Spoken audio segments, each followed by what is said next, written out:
네, 안녕하세요. 저 세종연구소 수석연구위원 김정섭입니다.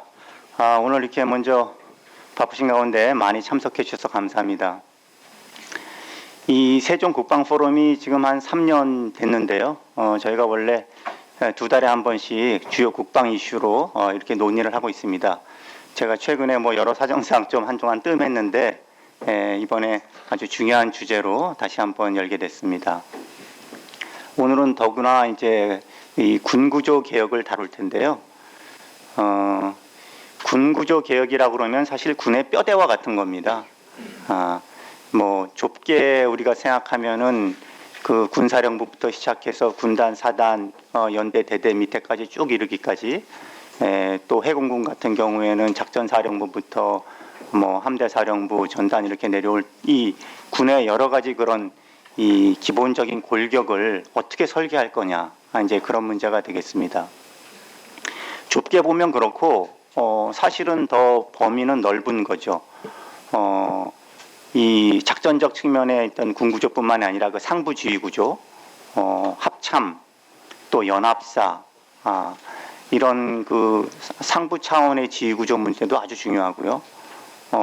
또 그 외에 이제 그 전력을 또 어떻게 같이 건설해 가면서 이런 부대 구조, 인력 구조를 짜느냐 하는 이런 굉장히 큰 그 개념의 주제가 되겠습니다. 더 나아가서는 우리 군을 어떻게 교육 훈련시킬 것인지, 그리고 예비 전력까지 포함해서 우리 군사력 건설을 어떻게 설계할 것인지의 그런 문제가 되겠습니다. 그 군구조 개혁은 항상 중요하지만 지금 사실은 더 이상 우리가 미룰 수 없는 그런 내적인 외적인 환경에 직면해 있습니다. 잘 아시지만 지금 이제 이 인구 절벽, 이게 이제 우리 군에도 병역 자원 감소로 나타나고 있거든요. 지금 우리가 상비 병력 50만 유지하고 있지만 이제 병역 자원이 없기 때문에 더 이상 이게 유지할 수가 없습니다. 2040년이 되면 아마 한 35만 정도, 35만 상비군 시대가 될 수밖에 없습니다. 이거는 예측이 아니라 그냥 확정된 미래죠. 그런 측면에서 우리 군을 지금과 같은 구조를 그대로 끌고 갈 수는 없는 거고요. 두 번째는 이제 외적으로 이제 미래전 양상에 대비하기 위해서 미리부터 준비를 해야 됩니다.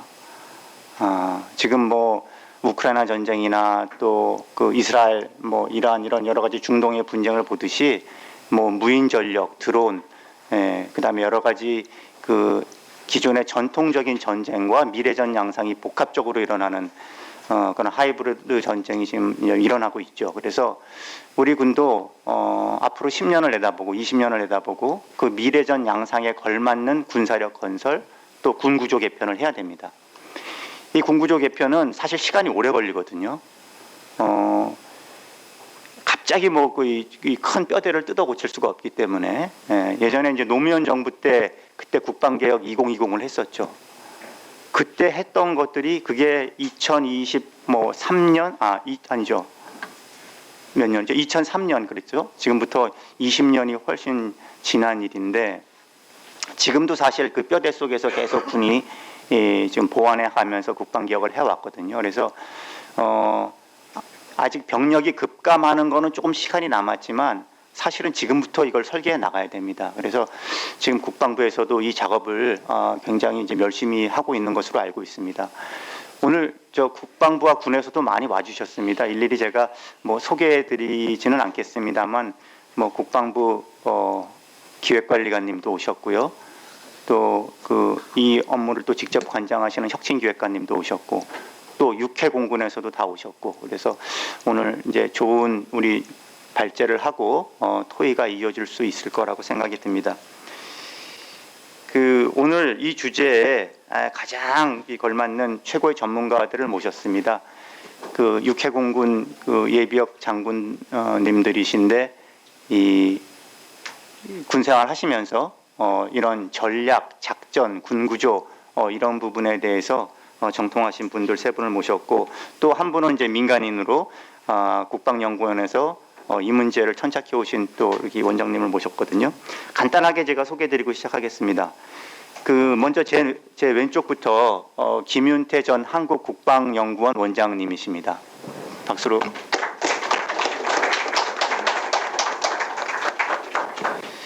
그리고 바로 옆에 강건잡 전 국가안보실 국방개혁 비서관이십니다.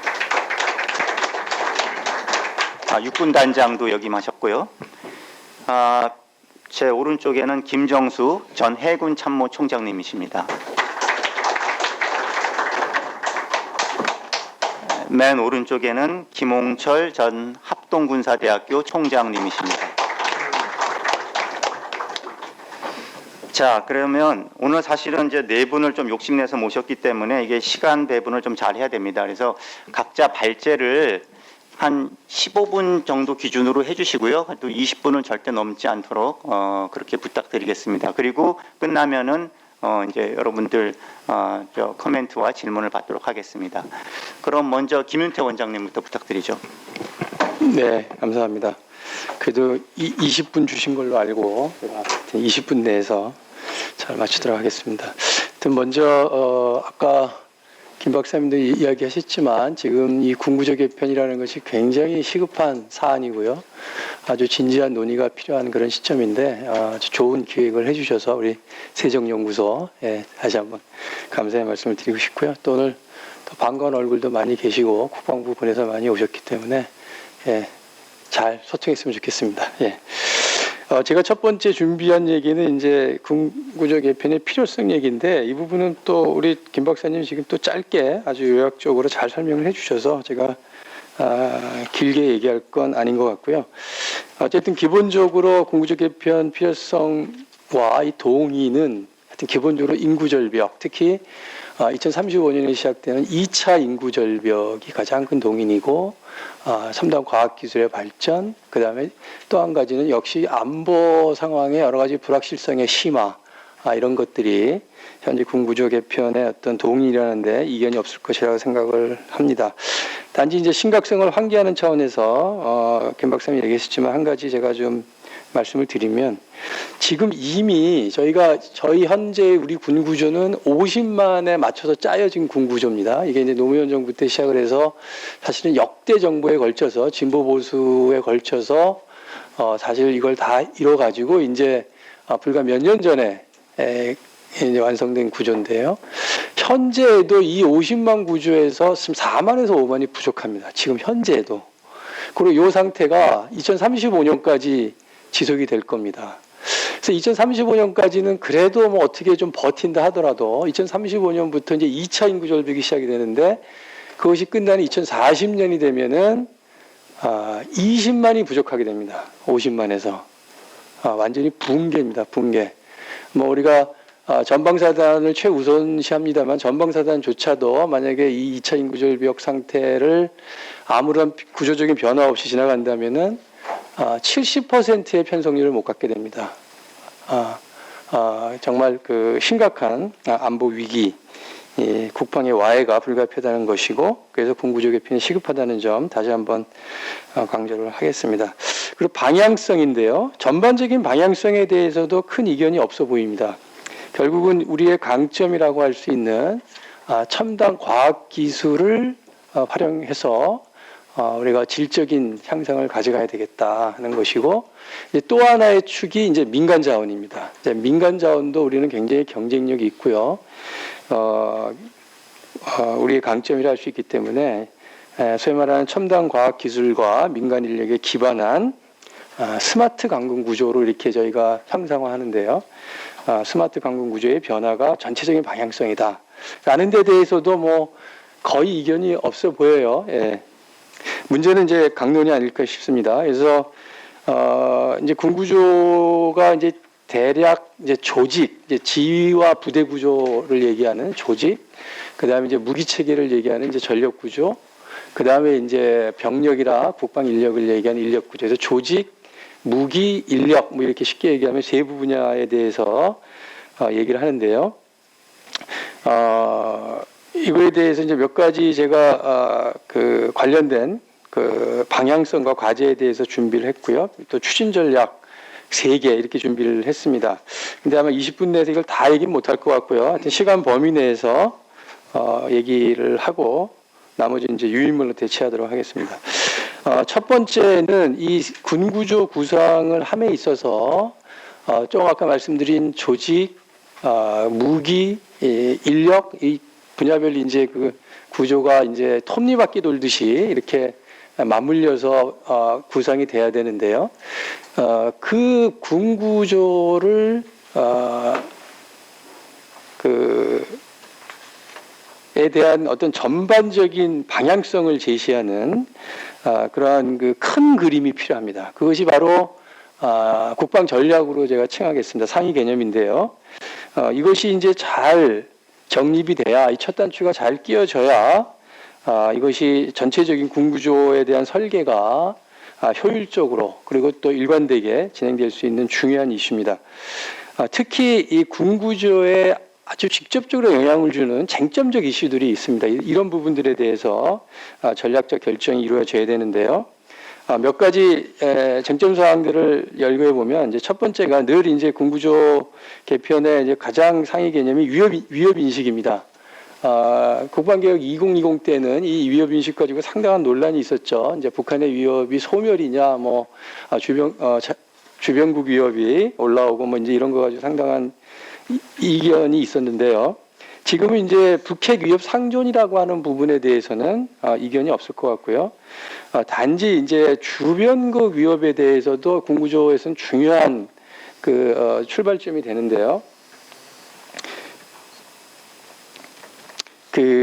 이 주변국 위협에 대해서 우리가 어디까지 대응해야 할 실전적 위협으로 볼 것인가에 대한 규정이 필요합니다. 그 다음에 이제 한미동맹과 전작권 문제인데 이것도 현재 시점에서 한미동맹의 기반 하에 전작권 전환을 추진한다는 데 대해서는 어느 정도의 정책 방향이 결정된 것으로 보이고 단지 이제 현재 그 연합주의 체제를 가져갈 것이냐 이제 병렬형 주의 체제에 대한 논의 이런 논의가 중요한 논의 쟁점적 논의 사항이 되겠습니다. 그리고 이제 제일 지금 군구조에 직접적 영향을 주는 그 분야가 소위 말하는 이제 북핵 위협이 현실화된 상황에서의 군사 전략 문제입니다. 이 부분은 지금까지는 우리의 군사 전략이 뭐 여러 변화는 있었습니다만 대개 재래식 위협 대응에 중점을 둔 것이고 이제 물론 핵을 다루긴 합니다만 그건 이제 별도의 그 예외적 상황으로 다루는 이런 군사 전략이었죠. 그래서 이제는 북핵 위협의 그 현실화를 전제하고 이제 본격적인 핵 전략이 대두가 돼야 되는 시점이고 이 부분에서 상당한 그 전략의 변화가 예상이 되고 또 군구조의 구상에 영향을 줄 수 있는 부분들이라 생각을 합니다. 기본적으로는 현재 한미 확장 억제 체제를 기반으로 가져간다는 데 대해서는 이견이 없을 것 같고요. 이 안에서 굉장히 중요한 게 우리의 그 거부적 억제와 응징적 억제의 균형 문제입니다. 뭐 삼축 체계의 균형이라고 볼 수도 있고요. 과연 응징적 억제를 어느 정도로 가져가야 되고 거부적 억제의 목표를 어느 정도로 가져가야 되고 하는 이러한 그 억제 전략의 문제가 있고요. 이러한 그 전력 증강 중심의 억제력 강화와 함께 또 동시에 굉장히 중요한 게 소위 말하는 이제 군사적 안정성 문제입니다. 그래서 의도하지 않은 전쟁을 방지하기 위한 군사적 안정성 문제는 이 핵 위협 시대에서 정말 중요한 이슈이고요. 이 역시 군구조에 많은 영향을 줄 것이라고 보입니다. 그리고 또 한 가지가 이 핵 위협 하에서 우리가 전면전 발생 시의 승리의 목표를 어떻게 가져갈 것이냐. 이것도 굉장히 논쟁적 이슈인데요. 지금까지는 우리가 북한과의 전면전이 벌어지면 이제 최단 시일 내 북한 영토를 점령하는 이러한 작전 개념을 가지고 있죠. 근데 과연 이것이 현실적으로 계속 가져갈 수 있는 것이냐. 이제 대안으로 나오는 얘기가 이제 북한의 침공을 격퇴하고 우리가 어떤 중장거리 정밀 타격으로 한반도를 이제 완전히 통제를 하면서 확전을 방지하는 이런 식의 작전적 목표 전략적 목표라고 볼 수 있겠죠. 전쟁 목표로의 전환이 논의돼야 될 것입니다. 이것은 우리의 부대 구조, 전략 구조에 지대한 영향을 미치는 변곡점이 될 것이라 생각을 합니다. 또 한 가지 추가적으로 얘기할 것은 이제 대북 평시 경계 작전 개념인데요. 이거 역시 현재 밀집된 선형 작전, 사실 대간척 작전 수준이라고 봐야 될 텐데요. 이 개념을 계속 유지할 것이냐. 지금 대안으로 많이 얘기가 나왔던 것이 과학과 경계 장비에 기반한 거점 및 기동 방어의 개념의 전환. 이 문제도 중요한 전략적 결정이 필요한 부분입니다. 그리고 저는 형식적인 측면에서 이러한 전략적 개념이 이제 군구조에 제대로 영향을 주고 그 방향을 제시하기 위해서는 국방 기획 시나리오 체제의 도입을 좀 필요하다는 생각입니다. 국방 기획 시나리오는 지금 말씀드렸던 이러한 전략 개념들을 우리가 상대해야 되는 위협 분야별 위협별로 기획 목적의 작전 목적의 시나리오가 아니고요.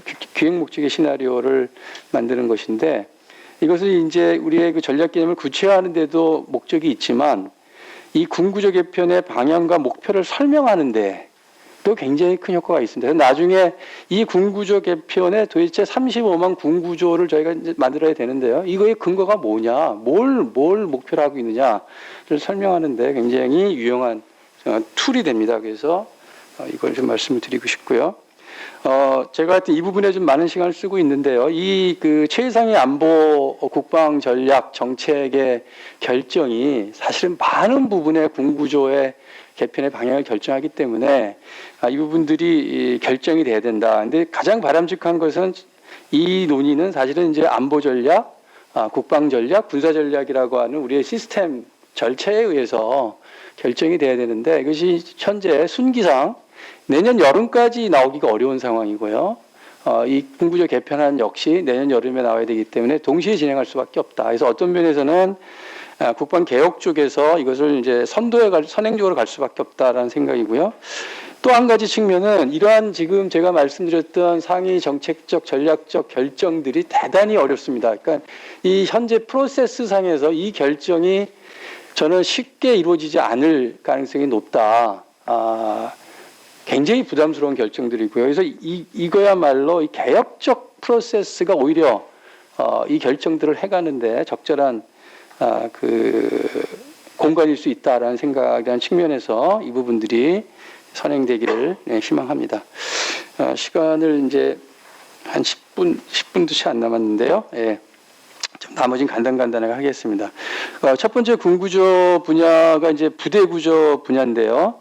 뭐 가장 큰 이슈입니다. 근데 현재까지 그 논의되고 있는 방안은 아까 우리 신법조 차관님 계시다가 나가셨는데 지금 말씀드리려고 했는데 아마 이전 정부에서도 그렇고요. 지금까지도 이 부대 구조의 대체적인 방안은 현재 그 50만으로 짜여진 구조를 그대로 유지하면서 그 단위 부대에 뭐 예를 들자면 이제 대대급 부대의 정원을 이제 축소하는 겁니다. 그래서 전체적으로 큰 구조는 그대로 두고 그 정원을 축소하는 이런 식의 방식이고요. 이제 여기에 이제 예비 전력을 좀 활용하는 이렇게 해서 35만을 맞추겠다라는 것으로 이제 제가 파악이 되는데요. 뭐 상당히 현실적인 방법이긴 합니다. 근데 기본적으로 이것은 한계가 있을 수밖에 없다. 그러니까 50만 구조라고 하는 그 덩치 큰 무거운 구조를 35만으로 끌고 간다는 것 자체가 부담이고요. 정말 힘들고요. 전쟁에서 효율적일 수 없고요. 예. 그래서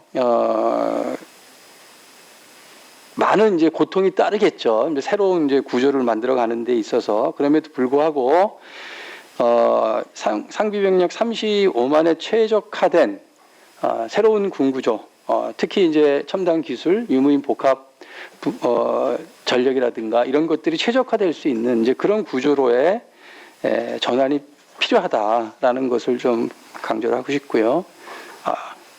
예. 그래서 이제 주요 과제를 제가 적시했습니다만 이제 대표적인 것들 두 개만 제가 얘기하면은 첫 번째는 이제 육군이 이제 군단부터 시작해서 분대까지 7단계 지휘 단계를 갔습니다. 이 7단계 지휘 단계의 축소 문제인데 대표적인 게 이제 군단, 사단, 여단으로 이렇게 가는데요. 이것을 이제 군단에서 사단을 없이 하고 여단으로 가는 겁니다. 사단이 없는, 그러니까 군단 중심의 그 구조가 되죠. 이제 또는 이것에 대한 대안으로 사단을 이제 시투 사단이라고 그래서 소위 말하는 이제 군단의 이제 지휘부 정도로 위치시키는 이제 뭐 이런 논의가 사실은 뭐 이 논의는 굉장히 오래된 논의입니다. 근데 이 부분에 대한 심각한 검토가 필요하다고 생각을 하고요. 그 다음에 이제 대대급 이하의 소부대에 대한 에 대한 그 개편인데 여긴 특히 유무인 복합 부대들을 활용한 소위 말하는 유무인 전투팀으로 굉장히 다양한 구조에서 여기에서도 아마 중대소대 분대에서의 지휘 단계가 단축이 될 수 있을 것입니다. 그래서 이런 문제가 좀 그 상징적인 이슈고요. 그 다음에 이제 아까 얘기했던 대북 경계 작전 개념이 전환이 된다면 그에 따른 전방 부대들에 대한 배위와 조정 문제 이런 것들이 클 것 같습니다. 그 정도만 말씀을 드리고요. 나머지는 유인물로 대체하겠습니다. 무기 체계 부분에서는 우선 이제 가장 핵심이 되는 것 중에 하나가 유무인 복합 체계의 문제입니다. 유무인 복합 체계를 구현시키는 것인데 지금 저희가 에이밍을 하는 것이 이제 2040년이고요. 2040년을 시점으로 했을 때는 지금 거론되는 유무인 복합 체계들은 아주 대단히 현실화되어 있을 것이라고 전망하는데 많은 분들이 동의를 하고 있습니다. 사실 현재 지금 구상되고 있는 뭐 대표적인 유무인 복합분대 같은 경우만 예를 들어도 사실 현재 나와 있는 기술로 대부분이 커버가 되는, 그러니까 이게 완전한 무인 그 전투 체계를 얘기하는 것이 아니고요. 유무인 복합 부대는 유인이 같이 하는 것이기 때문에 그 기술적으로는 이미 허들을 넘었다고 합니다. 단지 이제 이거와 관련된 여러 가지 개념, 뭐 교리 이런 것들이 이제 함께 준비가 돼야 되는데요. 그래서 이 유무인 복합 체계의 구현이 굉장히 중요한 그 전력의 부분인데 특히 이 부분은 이제 지혜공이 공통으로 진행이 되는 거기 때문에 통합적인 개념, 그 다음에 통합적인 추진 체계를 가지고 진행할 필요가 있다는 말씀을 드리고 싶고요.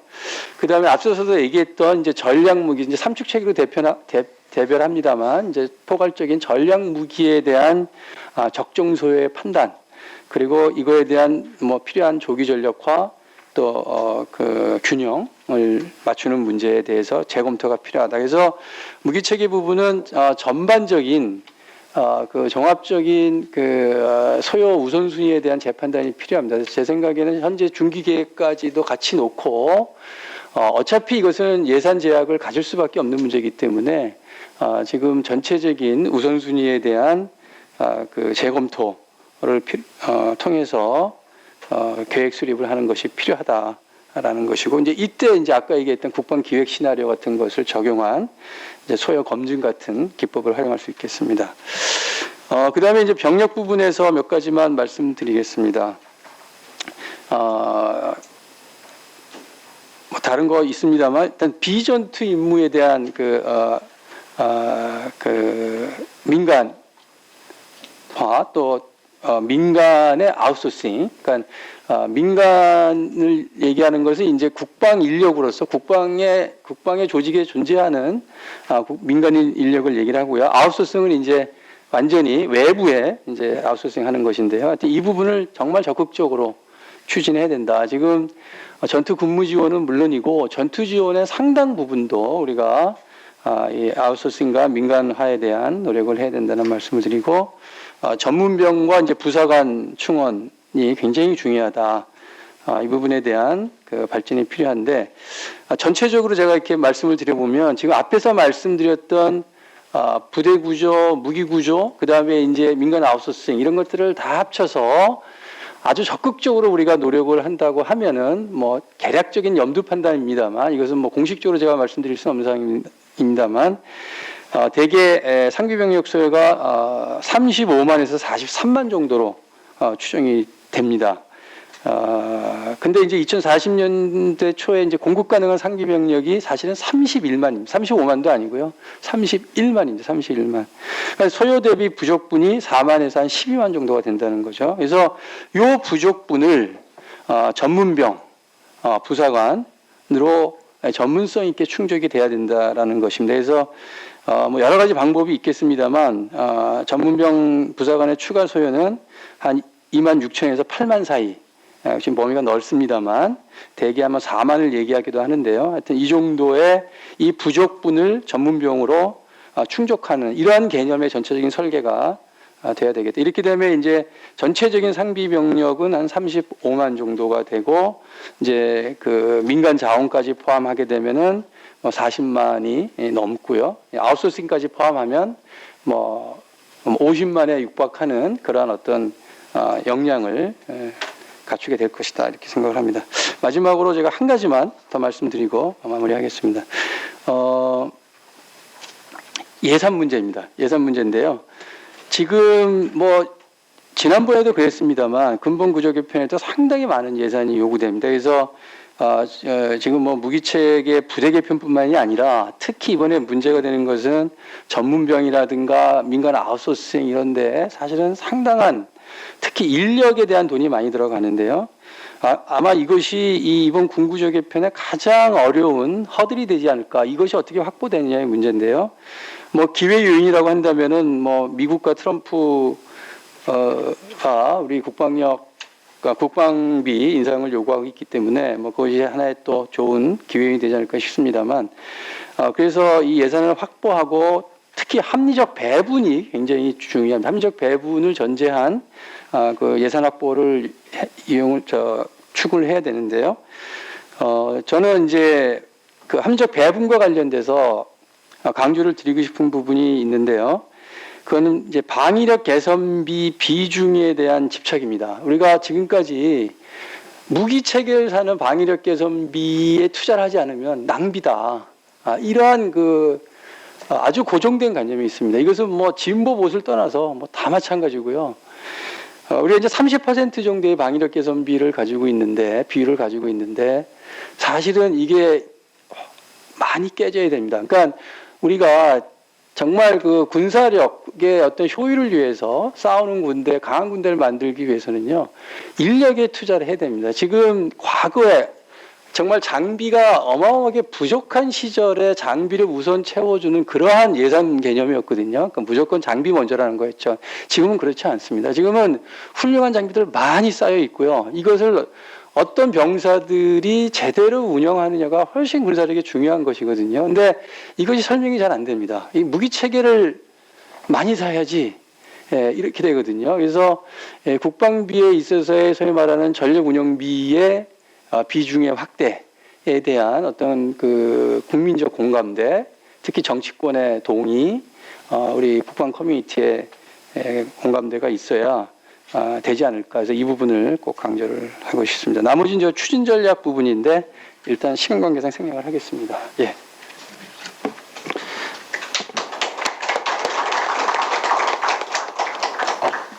네, 김윤태 원장님 감사드립니다. 아주 뭐 전반적으로 잘 짚어주셨고 사실은 굉장히 논쟁적인 말씀도 몇 가지 하셨어요. 여기에 대해서는 더 깊이 있는 토론이 좀 필요할 거라고 생각이 듭니다. 다음은 강건작 장군님. 예, 강건작입니다. 그 김윤태 박사님이 잘 설명해 주셔서 겹치는 부분은 가능한 뛰어넘고 좀 다르게 생각해야 될 부분 위주로 좀 설명을 드리겠습니다. 사실 인구 절벽의 문제는 뭐 자세히 설명하셨으니까 넘어가겠습니다. 다만 저는 이제 어떤 대체 인력으로 그 보완하는 것은 좀 한계가 존재한다. 우리가 여러 번 실험을 했지만 대체 인력으로 가능할 것이냐, 모든 부분이 가능할 것이냐는 한계가 좀 존재하는데, 다만 이제 우리가 다른 나라와 좀 차이점은 우리의 전쟁은 인랜드 전투다. 다시 말해서 원정하는 것과 상관없이 대한민국에서 전쟁을 수행하는 것을 대비해야 되기 때문에 그런 면에서 우리의 산업 역량 또 우리의 사회 역량 이런 것이 통합될 여지가 미군이 바라보는 전쟁과 분명히 차이가 있다라는 측면에서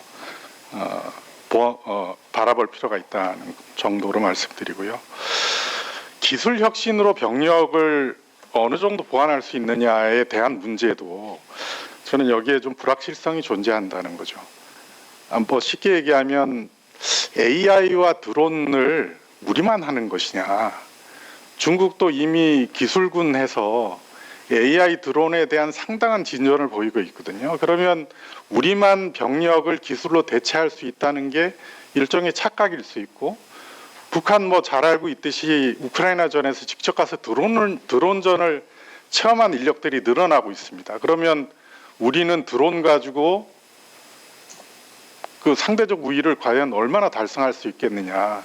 또 저는 안타깝게도 우리 국방부나 합참이나 이런 쪽이 정말로 AI와 드론 유무인 복합 체계로 갈 수 있는 어떤 개념을 설정하거나 지금 뭐 쉽게 얘기해서 싹이 보이지 않는데 과연 성과가 나타날 것이냐에 대해서 상당히 우려를 가지고 보고 있어요.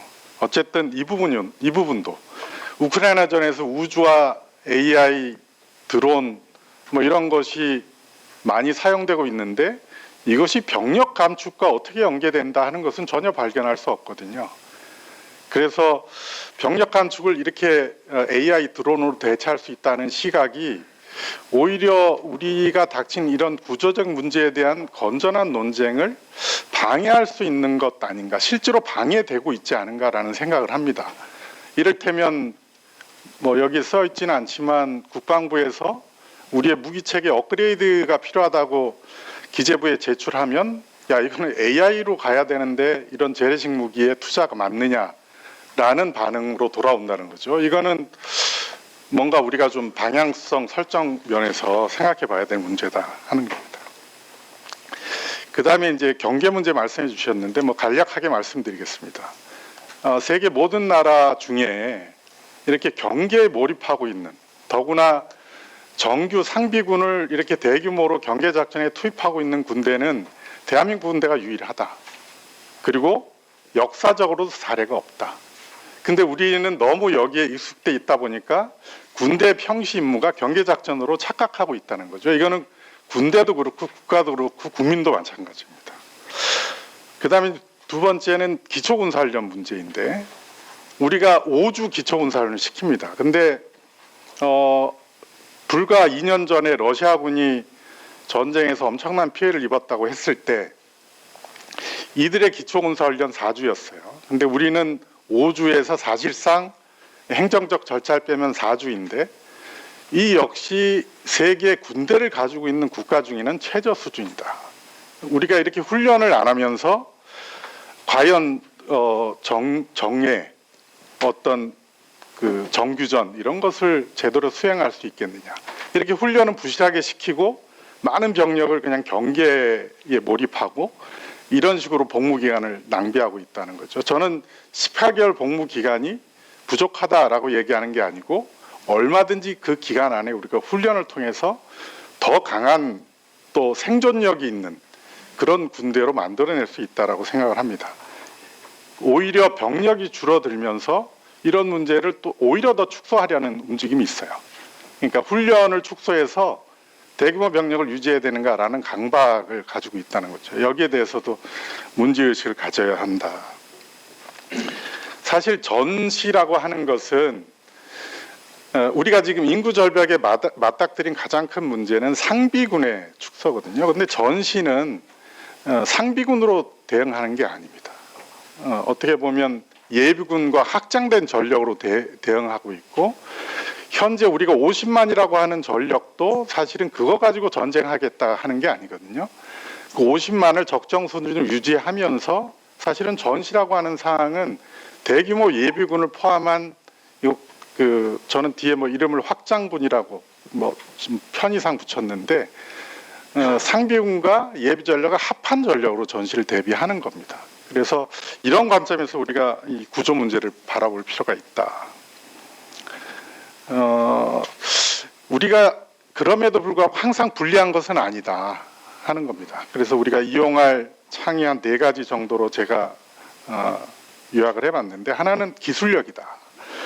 뭐 너무나 잘 알고 있듯이 우리의 재래식 군사 기술력, 그 방사는 뭐 세계 최고, 미국과 버금가는 최고다라고 저는 뭐 자부할 수 있다라고 생각합니다.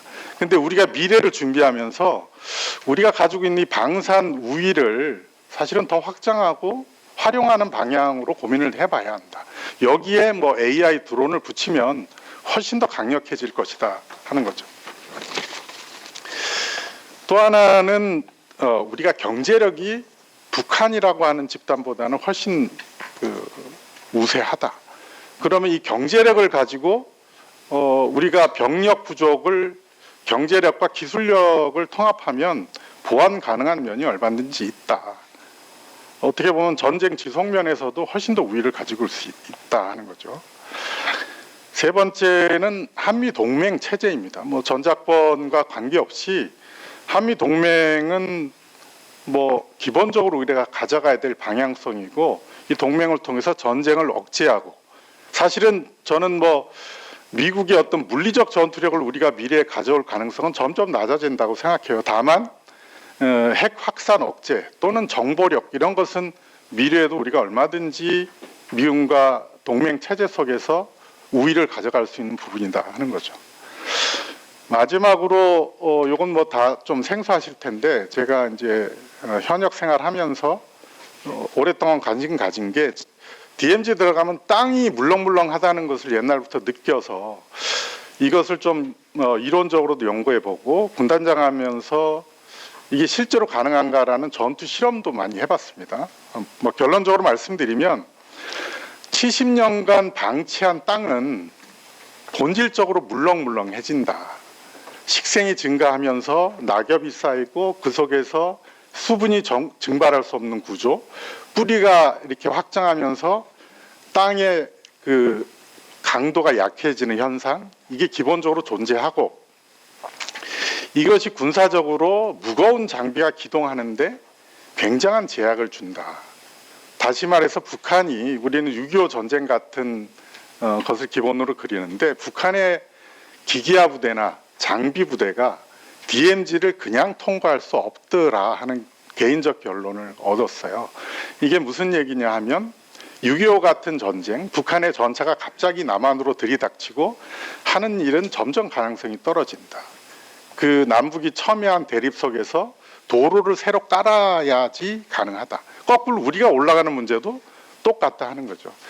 이게 역사적으로도 현대전에서 이렇게 안 쓴 땅을 상호가 직접적 군사적으로 대립한 사례는 없습니다. 이제 우리는 남북이 그런 특이한 지형적 조건을 가졌다라는 것도 한번 인식해 볼 필요가 있다는 거죠. 그 다음에 이제 우리가 남북 간 외에 뭐 다양한 위협에 대응해야 된다라는 점에도 동의하고, 우리가 전쟁하면 우리가 되게 이분법적으로 생각합니다. 평시와 전시. 근데 전쟁은 평시와 전시로 딱 구분되지 않아요. 이게 스펙트럼이 굉장히 길게 존재한다는 겁니다. 뭐 어떻게 보면 저 연평도나 이런 쪽에 북한이 강점을 시도하는 것도 전쟁으로 볼 수도 있는 거고, 핵으로 그냥 화력으로 이렇게 하는 것도 전쟁으로 볼 수도 있고, 그 다음에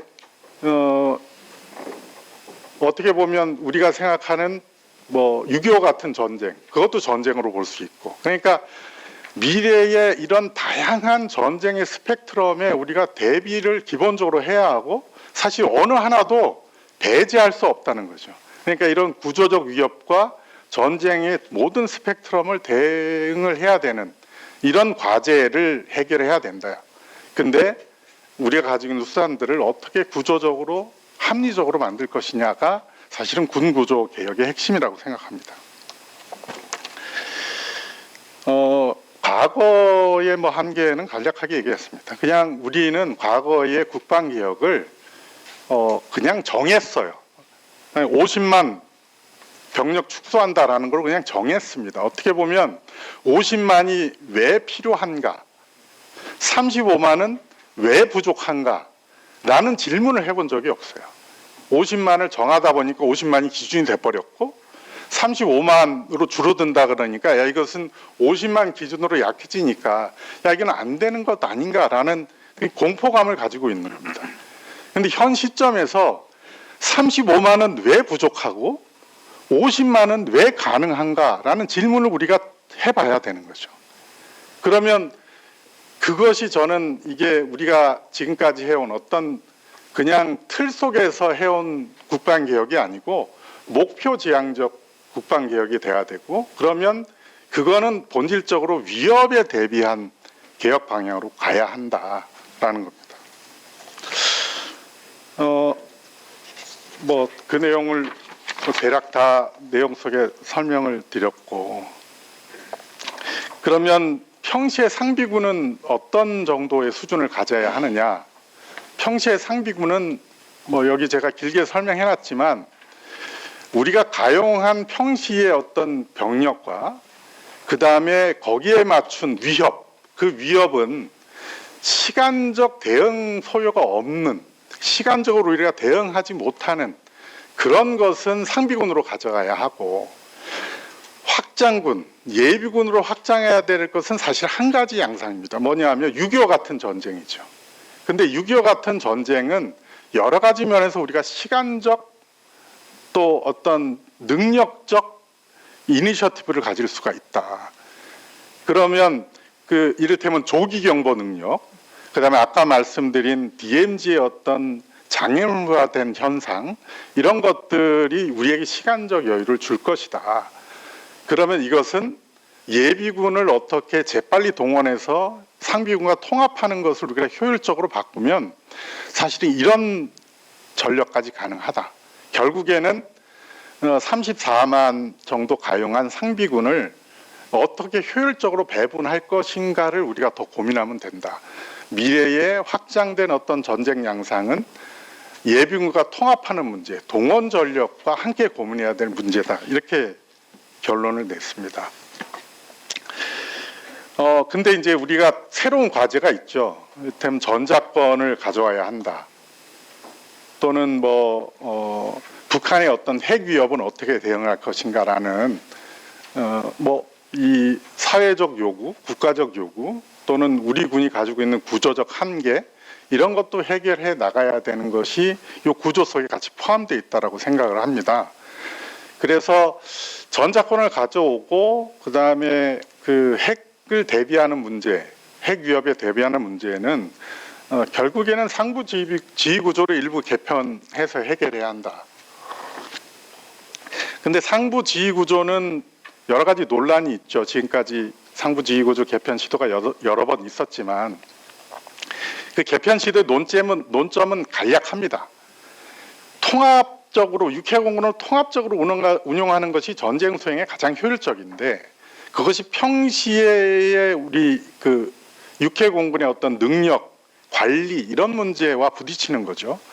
그래서 저는 그 통합적으로 효율적으로 군대를 지휘하는 구조로 가되 합동군 체제를 건드리지 않는 정도의 개편은 필요하다. 그 통합적으로 가는 것이 사실은 미국의 그 통합사령부 또는 일본이 작년에 이제 그 통합작전사령부를 창설했는데, 이것처럼 우리도 통합사령부를 가지고서 전작권, 평작권, 전작권, 또는 사실은 우리가 연합체제는 모든 전쟁에 대비할 것 같은데 제가 보기에는 회색지대가 존재합니다. 사실은 전작권은 그냥 그 한미가 정치적으로 합의해줘야지 작동되는 구조예요. 그러니까 우리는 법률과 헌법에 본질적으로 전쟁을 스스로 선포하고 수행할 수 있는 것이 주권으로 보장돼 있어요. 그리고 사실 어떻게 보면 연합사 체제는 수단입니다. 한미가 양쪽의 그 정치적 의사결정 속에 오케이 해야지 작동되는 구조이거든요. 자동으로 되는 것은 아닙니다. 근데 우리는 그걸 자동으로 되는 거로 치부하고 그냥 거기에 너무 의존적으로 해왔던 거죠. 우리 지금은 이걸 좀 정확하게 인식하고 우리 스스로 전평시라고 하는 이원화에서 좀 벗어나서 스스로 전쟁을 기획, 운용할 수 있는 능력을 가져야 하는데 이것을 통합사령부로 일어나줄 필요가 좀 있다. 그럼 합참은 뭘 하느냐? 합참은 뭐 너무나 이번에 잘 아시겠지만 뭐 개헌 문제라든지 또 통합방위 문제라든지 사실은 군령이라든지 어떻게 보면 군사 전략을 짜서 작전에 지침을 주는 역할이라든지 이런 해야 될 역할이 굉장히 많습니다. 그걸 합참이 하고 그 밑에 통합사령부를 운영하는데 이것은 너무 크게 확대하지 말고 합참의 작전본부와 연합사의 한 측 이런 조직을 통합해서 운영하는 방식으로 좀 해결해 보는 게 좋겠다라는 것이고 그 다음에 하나는 전략사령부죠. 이제 사실은 삼축 체계 많이 들어보셨겠지만 제가 보기에 사실은 그 중에 두 가지는 어떻게 보면 통합작전 체계 속에 그냥 녹아서 운용되는 것이고 그 응징보복 그러니까 그 억지 중에 응징보복 수준을 전담하는 사령부 하나 정도는 필요하다. 그래서 우리 현재 있는 전략사령부의 임무를 그렇게 좀 최적화시켜서 가져가자. 뭐 그 정도로 보시면 되고 그 다음에 이제 그 경계부대는 저는 GP는 당장 무인화 가능하다. 사실은 현재 경계에서 현재 나와 있는 AI나 드론은 뭐 사실은 뭐 좀 더 봐야 되겠지만 로봇 정도는 무인 로봇 정도는 사실 경계 작전에서는 당장 운용 가능할 정도로 발전돼 있거든요. 이것을 그 GP에 우리 젊은 친구들을 왜 위험한 훈련도 제대로 안 시켜놓고 왜 위험한데 넣는 걸 고집하는지 잘 모르겠는데 병력 빼내면서 이런 첨단 전력으로 운영하는 게 가능하고 이거 역시 제가 군단장 시절에 실제로 운영을 해봤습니다. 근데 이제 윤석열 정부 지나면서 병력을 집회에서 빼는 게 가능하냐는 정치적 논의 때문에 해놓은 것도 다 원위치시켰는데 이게 가능하다. 그 다음에 GOP도 이런 첨단 전력으로 당장 대체 가능한 부분이 굉장히 많고 사실은 그냥 대체하는 게 아니고 GOP의 철책은 좀 보강할 필요가 있어요. 이거는 벌써 한 30년 된 플랫폼인데 얼마든지 더 강한 식으로 철책을 좀 보강하고 쉽게 넘을 수 있는 구조로 바꾸고 지금 철책은 북한의 개인 병력의 야전 사고로도 끊기는데 이거 좀 강한 재질로 바꿀 수 있다. 그런 속에서 사실은 현대에 있는 첨단 전력으로 하면 병력 당장 줄일 수 있는 여지가 있습니다. 그래서 이런 부분부터 줄여나가고 민통선 많이 들어보셨겠지만 민통선도 굉장히 오래된 경로 의존선 속에서 그냥 많이 가져야 되는 것으로 착각하는데 이것도 과감하게 줄일 수 있다. 해양 경계 이관하고 그 다음에 상비군은 필수 병력, 상비군의 필수 병력은 가능한 그 평시에 필요한 병력은 완전하게 가져가되 아까 말씀드린 전시에 필요한 확장부는 예비군과 통합하는 구조로 개선해 가야 한다 하는 것입니다. 여기에는 보병부대뿐만 아니고 기갑 및 기계화 부대도 포함됩니다 하는 것이고요. 교육훈련은 신병훈련은 세계적 수준에 좀 맞추자. 최소한 우리 젊은이들이 전쟁 났을 때 능력이 안 돼서 희생되는 일은 당장의 평시의 어떤 교전 속에서도 자기 능력을 발휘 못해서 희생되는 일을 막아야 한다. 그 다음에 우리가 과학화 뭐 이런 얘기 많이 하지만 훈련에 대한 투자가 없습니다. 예비군에 대한 투자도 거의 없고 훈련에 대한 투자도 없어요. 근데 이런 인식을 이제 바꿔가야 한다 하는 거죠. 적은 병력으로 제대로 운영하는 것은 이런 것에 투자를 하는 겁니다. 뭐 그래서 예비 관리 체계도 이 군 구조에서 버릴 수 없는 과제이다. 굉장히 중요한 핵심 과제이다라는 인식을 좀 해줬으면 좋겠고 이 시점에서 군 구조의 방향성을 우리가 잘못 잡으면 또 어떤 미래 위협에 대비하는 어떤 핵심을 놓쳐버리면 군 구조 때문에 우리가 더 큰 위험을 맞이할 수 있다. 이 우를 정말 절박한 마음으로 또 위험스러운 마음으로 바라보면서 군 구조를 해나가기를 바랍니다. 이상입니다. 네, 강장군님 아주 좋은 말씀 많이 해주셨던 것 같습니다. 그 확장군이라는 그 표현도 굉장히 좋네요. 예, 상비군, 예비군 보통 우리가 이렇게 왔는데 결국엔 그거를 하나로 우리가 한다는 거니까 굉장히 좋았고, 아까 말씀하신 그 전략사령부라든지 뭐 합동군사령부 이런 것도 평소 제가 굉장히 생각하던 바인데 아주 좋은 지적해 주신 것 같습니다. 아까 그 우리 한미가 합의해야지만 전쟁을 할 수 있는 구조라는 거, 그것도 우리가 좀 잘 봐야 될 것 같아요. 그러니까 이 전작권이 전환되면 그 문제가 사실 더 불거질 텐데, 이제 우리가 연합사령관을 맡는다고 하더라도 합참의장이 또 평시작전을 하게 돼 있잖아요. 데프콘이 발령돼야 이제 연합사령관이 그 지정된 부대, 한미 지정된 부대에 대한 작전 통제를 하게 되는 건데, 그때 이제 발생할 문제를 말씀해 주신 거거든요. 아까 자세하게 말씀 안 하셔서 아마 이 주제에 익숙하지 않으신 분들은 좀 이해하기 어려울 수가 있는데, 그러니까 평시에는 합참의장이 하다가 데프콘이 발령되면 또 같은 한국군 사성장군인데 연합사령관이 작전하는 겁니다. 그러니까 평시와 데프콘 발령 이후에 이게 분리되는 거예요. 더군다나 또 지역적으로도 분리가 있죠. 전방작전은 이제 연합사령관이 하지만 전구작전 하지만 후방작전 여기는 또 이제 합참이 해야 되고 뭐 이런 문제가 있기 때문에 아까 말씀하신 어떤 그 대안까지 제시해 주셨고 이런 부분도 나중에 한번 뭐 더 토의할 수 있으면 좋을 것 같습니다. 다음에는 우리 해군참모총장 역임하신 김정수 제독님.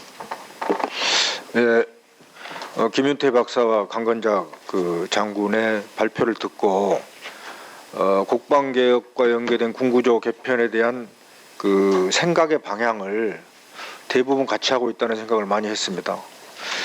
저는 이 군구조 개혁 또는 군사 혁신 이런 부분이 사실은 그동안 쭉 연결돼 왔고, 또 지금 새로 우리가 연구를 하고 있지만 이 이전에 각 정부에서도 상당히 심도 있게 연구해서 또 그 방향이 그때 당시 보면 잘 됐다는 이런 평가도 또 받았던 걸로 저는 알고 있습니다.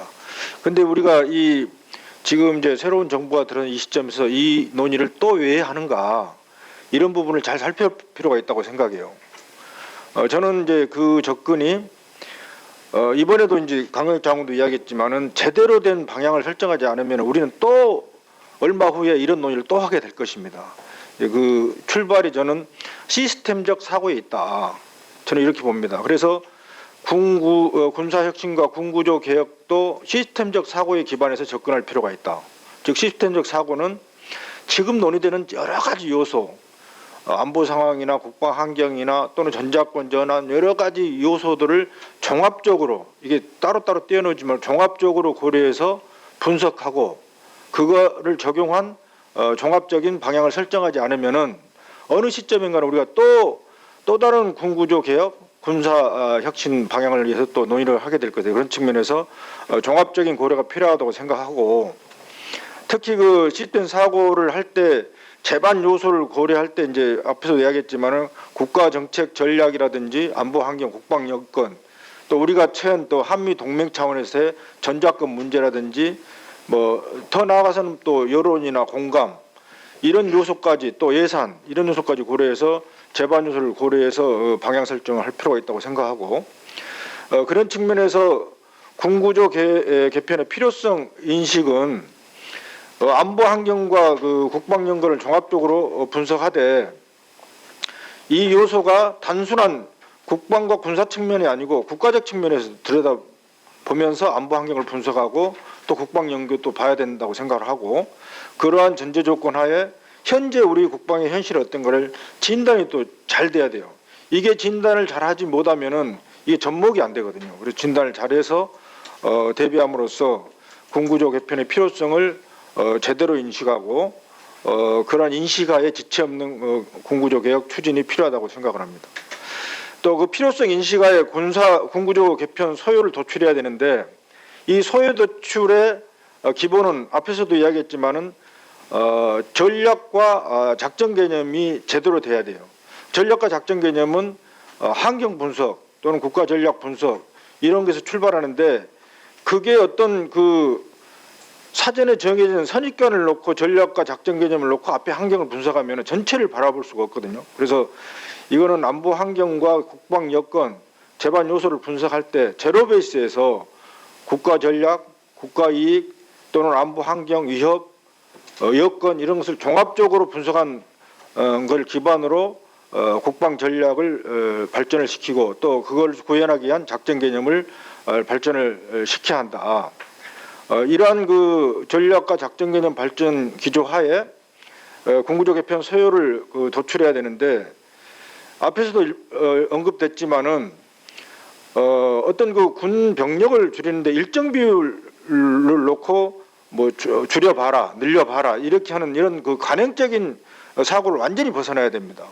정말 원점 제로 베이스에서 군구조 개편 서열을 뽑는데 전략과 작전 개념이 수립되었으면은 그 전략과 작전 개념에 기반한 요구 사항을 전체를 다 뽑아야 됩니다. 100이면 100, 200이면 다 뽑고 그 다음에 가용 재원이나 구형 가능성 이런 것을 고려해서 삭제하고 진짜 필요한 요소를 남김으로써 최종 소요에 도달할 수 있도록 이런 그 절차적 합리성을 충분히 갖고 소요 도출을 해야 된다. 저는 이렇게 보고요. 또 이러한 그 소요가 대출됐으면 군구조 설계를 종합 설계를 해야 되는데 이 부분은 앞에서도 언급했지만은 주로 이제 각 군과 관련된 그 소요 도출 및 군구조 설계에 중점을 두는데 저는 국방이라든지 합참 또는 국직부대 앞에서 이야기한 전략사령부라든지 어떤 그런 부대까지 포함한 종합적인 군 전반에 대한 부대 전력 병력 구조 재설계가 필요하고 이 부분은 뒤에서 제가 국방 기본 그 방향과 해군 방향에 대해서 약간 더 설명을 하겠지만은 필요하다고 생각하고 또 이런 논의가 계속되지 않고 계획된 군사혁신 군사개혁 방향에 대해 새로운 정부가 들어서더라도 일부를 보완하고 일부를 추가하면은 그게 바로 군사혁신방, 군사개혁방에 대해서 즉각 지속적으로 시행할 수 있는 이런 실효성이 있는 개편이 되기 위해서는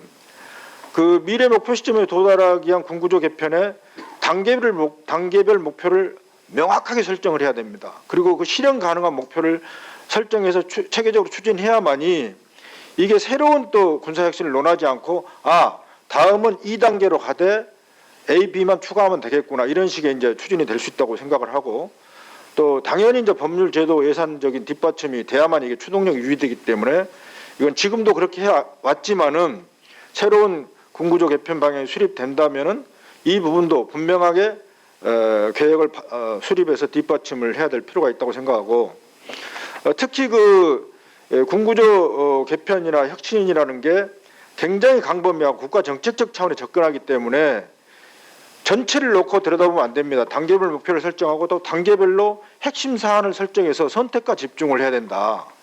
그리고 이게 군내에 있는 현역이나 또 국민이 보는 시각에 있어서 체감을 하지 못하고 공감을 하지 못하면 이 계획은 결국은 사라지게 됩니다. 그래서 체감 있고 실현 가능한 계획이 되고 그 다음에 군과 국민이 함께 이해하고 공감하는 계획이 될 수 있도록 해야만이 이 실효성을 제고할 수 있다고 생각합니다. 좀 더 그 세부적으로 들어가서 군구조 개편 필요성 인식은 앞에서 언급했지만 사실 그 도전과 기회 요소가 다양하게 있고 특히 안보 환경 측면에서는 북한의 핵 위협이라든지 이 부분은 뭐 제가 해군 총장이지만 해군의 시각에서 보더라도 이게 함정의 뭐 다양화 그 다음에 해상에서의 그 핵과 미사일의 뭐 사용 같은 이런 현실화되고 이게 우리가 지금 목표로 보고 있는 2040년대에도 강화되거나 더 커질 것 같다는 전망을 해볼 수 있겠고요. 또 주변국 측면에서 보더라도 이게 주변국이 다양한 뭐 전략적 작전 접근을 하는데 우리 해군 입장에서 보면 서해 엊그저께 그 국정감사에도 이슈가 많이 되더라고요. 서해 내해화 이 문제는 사실은 우리가 북한 핵을 장기간에 걸쳐오면서 현실화될까 위협이 될까 왔지만 실질적으로 뭐 사실상 현실화가 되는 시점에 위협을 맞고 있는데 지금 서해 내해화 이런 문제도 사실 국가적으로 국방 전략 차원에서 다뤄주지 않으면은 머지않은 시점에 굉장히 이 문제를 왜 크게 보지 않았냐 이런 문제가 올 수 있거든요. 이런 문제도 미래 측면에서는 굉장히 심도 있게 바라볼 필요가 있다고 생각을 하고 뭐 비전통 위협이야 뭐 당연히 뭐 가는 건 문제고, 특히 이제 안보 환경 분석 측면에서 미래 전쟁 양상이 특히 이번에 우러 전쟁 같은 측면을 바라보면은 우리가 미래전은 뭐 하이브리드전, 뭐 첨단 과학기술전에서 단기간 내에 속전속결로 피해 없이 끝낼 수 있다고 이런 생각은 전혀 다른 현상으로 2년, 3년 가면서 과거에 있었던 전쟁 양상 플러스 현대전 양상 플러스 미래전 양상까지 같이 나타나고 있기 때문에 전쟁 양상을 단편으로 볼 수 없다. 이 복합적인 전쟁 양상을 고려할 필요가 있다고 저는 생각을 하고, 또 한편으로 국방 여건 측면에서는 다 언급했지만 병력 뭐 문제라든지 또 과학기술 이런 문제들이 도전이면서 또 기회 요소로 오고 있기 때문에 함께 고려해서 우리가 필요성을 진단해 볼 필요가 있다고 생각하고, 이런 측면에서 봤을 때는 도전과 기회 요소 측면에서 도전 요소를 극복하고 기회 요소를 최대한 활용하는 이런 국방 개혁, 군구조 개편 방향 설계가 시급히 필요하다, 이렇게 저는 생각을 하고 있고요. 그런 그 필요성 인식하에 군구조의 기본 방향을 한번 구상해 보면은 뭐 기술적 측면으로 봤을 때 AI 첨단 과학기술 스마트 강군을 육성하는데 앞에서도 언급했지만은 군사 전략과 작전 개념을 명확하게 현실적으로 수립을 하고 원점에서 부대 전력 병력 구조를 소요를 도출해서 재설계를 해서 종합적으로 최적화할 필요가 있다. 저는 이렇게 보고, 군사 전략 및 작전 측면에서는 미래 그 복합 안보 위협에 대비할 수 있는 군사 전략 개념을 발전하고, 또 특히 작전 개념은 지금 상황이 굉장히 다양하기 때문에 어떤 상황에서도 승리가 보장되지 않은 작전 개념 의미가 없다고 생각합니다. 그래서 승리를 보장할 수 있는 작전 개념으로 발전이 필요하다. 저는 이렇게 보고, 이러한 전략과 작전 개념 발전과 연계해서 부대 구조는 당연히 그 첨단 기술과 연계해서 AI 기반 유무임 복합 전투 체계와 연계된 부대 구조로 발전이 돼야 되고, 또 한편으로는 우주, 사이버, 뭐 전자기 스펙트럼 등 새로운 그 전장 영역이 지금 우리 앞에 다가오고 있는데, 이런 전장 영역을 대응할 수 있는 부대도 최적화할 필요가 있다. 저는 그렇게 보고, 전력 구조는 당장 우리한테 최고로 다가오는 위협은 북한의 핵 위협이면서 또 주변국 위협 다양한 의미 있지만은, 그래서 핵 위협을 대응할 수 있는 한국의 삼축 체계 능력을 고도화하면서도 AI 유무인 복합 전투 체계로 첨단 전력과 재래식 전력을 통합적으로 발전시키는 개념으로 가야 되지 않냐. 그래야 우리가 미래 그 2040년 목표로 가는 그 중간 단계에서 과도기적 공백을 메꿀 수 있다. 저는 그렇게 봅니다. 병력 구조는 뭐 이게 굉장히 어려운 문제인데 병력 절감은 군구조로 설계할 수밖에 없다고 저는 생각하고요. 상비 병력 작전 소요와 병력 공급의 균형을 이룰 수 있도록 국방 인력 구조를 재설계할 필요가 있고, 특히 앞에서 언급한 그 상비 병력, 그다음에 예비 전력, 그다음에 민간 자원, 이게 종합적으로 구동될 수 있는 전체 틀을 검토해야 된다. 그런 측면에서 국방 총체 전력 차원의 국방 인력 구조 검토도 필요하다고 생각하고, 또 한편으로는 그럼에도 불구하고 우리가 상비 병력의 어떤 현실적 해결이 불가하다면은 복무 기간에 지금 현실성이 맞는지도 한번 봐서 전체적인 측면에서의 상비 병력의 규모와 운용 개념, 그다음에 주변에서 다가오는 예비 전력과 민간자를 활용하는 바를 종합적으로 검토를 해야 된다. 저는 그렇게 보고 있습니다. 이러한 그 군구조 기본 방향 구성과 측면에서 해군의 그 기본 방향을 한번 살펴보면은 똑같지만 특히 해군은 이제 뭐 해양 강국이란 비전이라든지 해양과 관련된 국가 전략, 해양 안보 측면에서 해양 전략과 작전 개념을 발전을 시키고, AI 과학기술 스마트 강군에서 요구되는 해군 모습을 이제 그려야 하는데, 원점에서 작전 소요를 검토하고 부대 전력, 병력 구조를 재설계할 필요가 있다. 특히 부대 구조 측면에서는 첨단 기술, 그 다음에 앞에서 언급한 다영역, 위협 정대, 병력 여건 등을 이제 고려를 해야 되는데, 첨단 기술 측면은 당연히 해군도 해양 유무인 복합 전투 체계 위주의 부대 구조로 전환을 해야 되고, 이런 것과 관련된 수중, 그 다음에 수상, 항공 유무인 부대를 단계적으로 창설, 개편함으로써 현재 도전과 기회 요소를 같이 고려할 수 있는 그런 부대로 갈 수 있고요. 핵심 위협 대응 측면에서는 앞에서 그 북핵 위협에 대해서 한국형 삼축 체계를 했지만은 당연히 해군에서도 해양을 기반으로 한 삼축 체계를 구현할 수 있는 전력을 우선 확보해야 된다.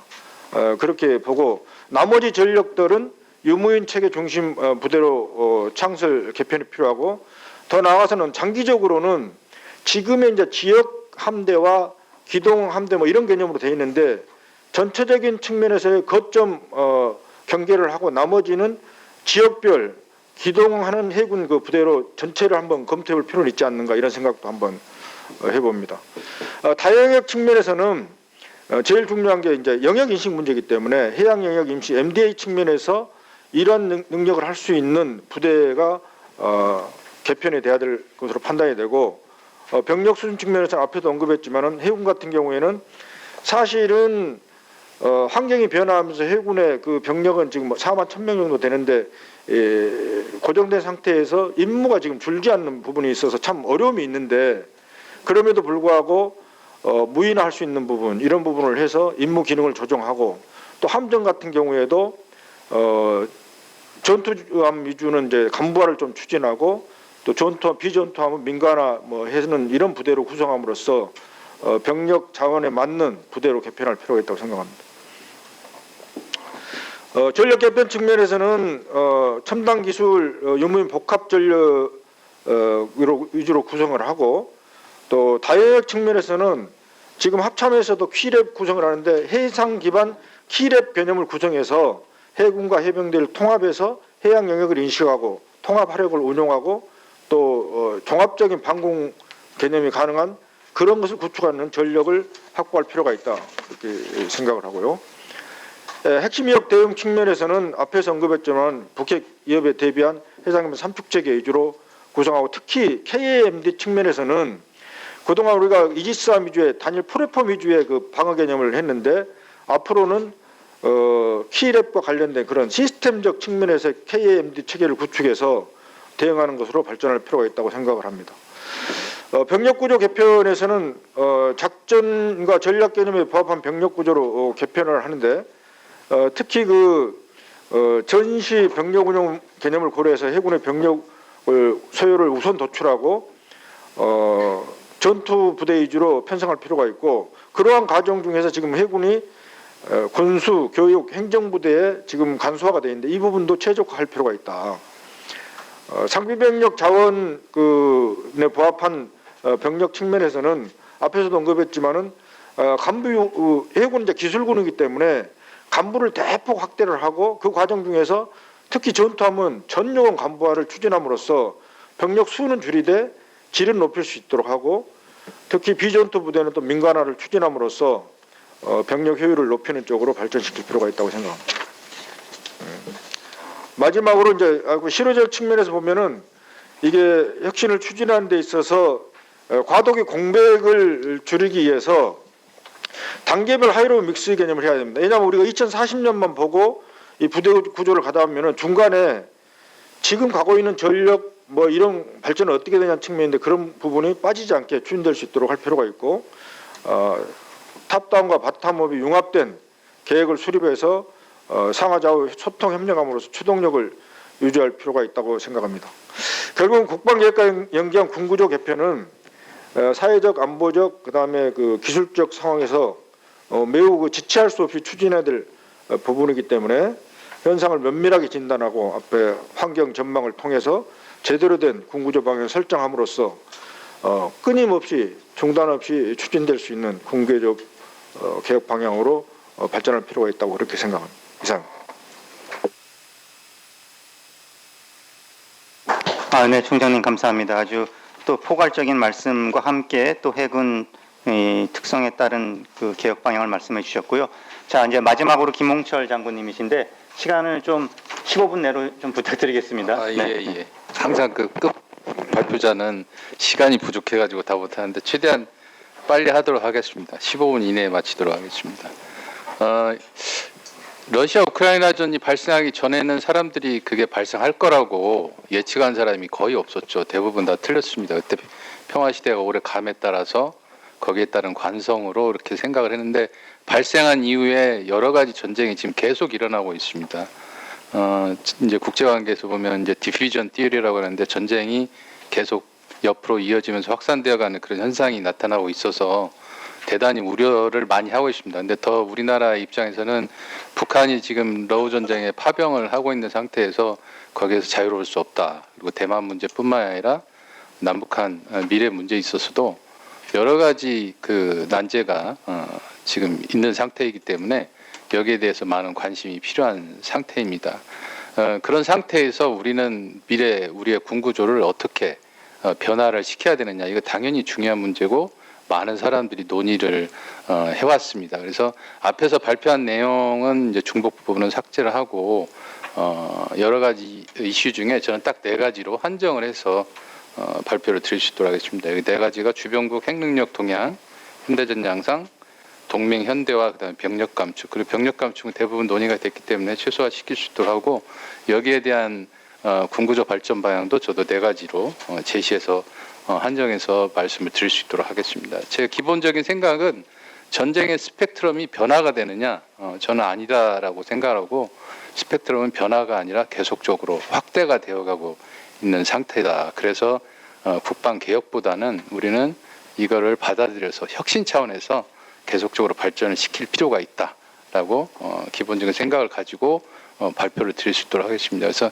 보니까 제출하고 나서 미진한 부분이 많이 보이는데 그 이후에 수정을 좀 했습니다. 그래서 나중에 최종본은 나올 텐데 필요하시면 제가 보내드릴 수 있도록 하고요. 이거는 제 개인적인 생각이라는 거를 꼭 말씀을 먼저 드리고 하겠습니다. 그래서 먼저 한반도 안보 상황을 핵능력 동향 측면에서 이렇게 분석을 해보면 가장 지금 위협이 되는 게 러시아죠. 러시아가 이제 핵탄두가 4,299개로 공식적으로 세계에서 가장 많이 보유를 하고 있고, 올 4월에 또 해군 그 전략회의에서 푸틴이 해군은 핵무기 현대화를 100% 달성을 했다. 그리고 교리 측면에서도 러시아에 대해서 드론이나 재래식 무기를 사용을 했을 경우에도 여기에 대한 핵사용이 가능하다라고 수정한 것을 서명까지 했습니다. 상당히 공격적인 교리죠. 원래 에스컬레이트, 디에스컬레이트 측면에서 보면 이제 핵사용 위협을 할 수는 있지만 확대되는 교리를 서명했다라는 건 새로운 차원이라고 볼 수 있고,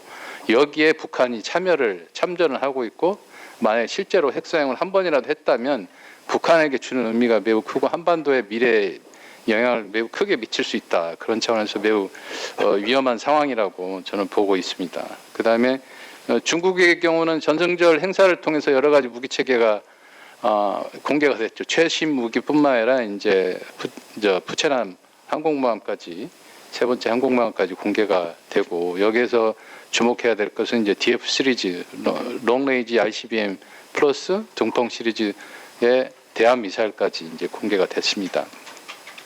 과거에 중국은 핵을 핵탄두하고 이제 미사일 체계를 분리해서 했기 때문에 상시 비상되기가 어려운 상태였는데, 지금은 이제 최근에 사일로가 하미 율렌 지역에서 이제 320개 정도 2023년에 발견이 됐는데 1년 만에 또 48개가 추가 발견이 됐습니다. 이거는 중국이 지금 상시 핵무기를 대기시키는 무기 체계를 점점 확대시켜 나가고 있다. 그리고 미 전쟁부의 발표에 하면 2035년 수준에는 거의 1,500개 이상, 그 다음에 중국몽이 달성이 되는 2049년에는 미국과 대등한 수준의 핵무기를 보유할 것이다라고 지금 얘기를 하고 있습니다. 여기에 중요한 것은 우주력에 있어서는 지금 미국을 능가하고 있다라고 보고 있습니다. 그래서 달 착륙뿐만 아니라 광물 채취 분야에서는, 달에서 광물 채취하는 분야에서는 이미 미국보다 더 앞서가고 있고, 실질적으로 우주 발사체 발사의 수도 훨씬 많습니다. 이게 왜 위험하냐면, 이게 ICBM 능력이나 PGM 능력과 결합이 이루어진다면 이제 미중 패권 경쟁은 어떻게 보면 이제 시작이 되었다라고 봐도 과언이 아닐 수 있겠습니다. 그리고 북한 같은 경우는 러북 군사 협력을 통해서 계속적으로 지금 발전시키고 있는데, 제8차 당대회에서 여러 가지 5대 게임 체인저 무기를 공개를 했죠. 근데 2차, 3차 그 러북 협상을 통해서 보면, 특히 이제 김정은이 러시아를 갔을 때 방문한 지역을 보면 이 5가지 무기 체계에 대해서 어느 정도의 협의가 이루어질 수 있는 그런 지역을 직접적으로 방문을 했죠. 그리고 갔다 와서 실질적으로 번개 5, 6와 같은 S-300, 400급의 대공 미사일이나 IL-76 개량이나 뭐 탄소 섬유 등 여러 가지 구체적인 기술 발전이 있었는데 이게 러북 군사 협력이 심화되고 있는 그 결과가 아닌가. 결국 북한은 여기에 파병을 구체적으로 하고 계속 지금도 파병을 함에 따라서 러북 군사 협력이 이제 혈맹 관계로 올림에 따라서 북한이 뭘 요구를 해도 러시아가 어쩔 수 없이 받아들일 수밖에 없는 그런 상황으로 지금 몰고 가고 있는 거 아닌가라고 생각합니다. 그리고 이제 9차 당대를 통해서 구체적인 마일스톤이 제시가 되고 있는데 저는 이 김정은이 최근에 발표한 내용을 보면 북한식 CNI를 구체적으로 하고 있는 거 아닌가. CNI는 뭐 핵무기를 가지고 있는 국가는 당연히 뭐 재래식과 핵전력을 통합 운영하는 게 당연한 거죠. 그런 거를 이제 재래식 능력까지 확보를 해서 하겠다라고 지금 선언을 한 상태고 최근에 현대전을 보면 이제 rivalry theory 그러니까 거기에서 보면 반복되는 전쟁은 이제 전쟁의 문턱이 낮아지기 때문에 계속 발생할 수 있다 이렇게 주장하는 사람도 있고 스테빌리티 인스테빌리티 패러독스 이론을 주장을 하면서 뭐 핵 억제 능력이 떨어지고 있기 때문에 제한전 수준의 이 전쟁이 증가하고 있지 않느냐 그게 국제 현상을 설명할 수 있겠지만 중요한 것은 핵 보유국과 비핵 보유국이 계속 전쟁을 하고 있다. 이스라엘의 경우나 러시아의 경우나 그러면 우리가 중국 대만이나 남북한 전쟁도 뭐 핵 억제가 꼭 가능할 것이냐 그러지 않을 수 있다라고 저는 보고요. 여기에 대한 구체적인 준비가 필요하다라고 저는 봅니다. 그리고 트럼프 2기 정부에 들어서 뭐 동맹 현대화나 뭐 전략적 유연성 이런 문제 아주 불확실성을 많이 높이고 있죠. 다행히 이제 아직 NPR은 발표가 되지 않았지만 미국의 핵무기 현대화는 진행이 되고 있는 것으로 알고 있고 그렇지만 여러 가지 뭐 관세 협상이나 국방비 인상 그다음에 GPR 등 주한미군 재배치 가능성 등 이런 거를 봤을 때는 오히려 한미일 협력이 그다음에 이제 일본과 같은 경우는 이번에 바뀌었죠. 약간 강성의 새로운 총리가 등장함에 따라 한미일 협력이 점점 어려워지는 거 아니냐. 북중러 협력에 비해서 한미일 협력은 상당히 어려워지고 있고 중국과 러시아는 한반도 주변에서 지금 군사 협력을 특히 해공군 훈련을 1년에 2회 이상 하고 있죠. 그래서 제일 어려운 문제는 이어도 근방에서 중러 한미 항공기들이 서로 겹쳐서 움직이고 있는 아주 일촉즉발의 상황이 계속 발생하고 있다. 그리고 북러 협력을 통해서 앞으로 북러 군사 훈련 등 혹시 또 모를 북중러 군사 훈련 등 이런 상황이 미래에 예상이 되고 있는데 이런 상황이 되면 과연 우리는 어떤 형태로 대비를 해야 되느냐 상당히 어려운 문제입니다. 병력 감축의 문제는 많이 얘기했기 때문에 생략을 하고요. 저는 여기서 키가 저출산 고령화 문제 그러니까 저출산에 의해서 병력 인원이 감소가 되고 있고 고령화 지금 2025년 초고령 사회죠.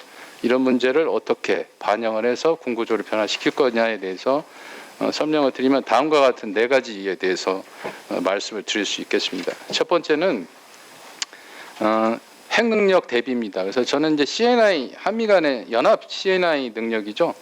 이런 작전 능력을 발전을 시키는 게 현 상황에서는 가장 중요하다. 물론 여기 정성장 박사님도 계시지만 저도 근본적으로 동의를 합니다. 그렇지만 시점에 있어서는 이제 동의를 하지 않고 있고요.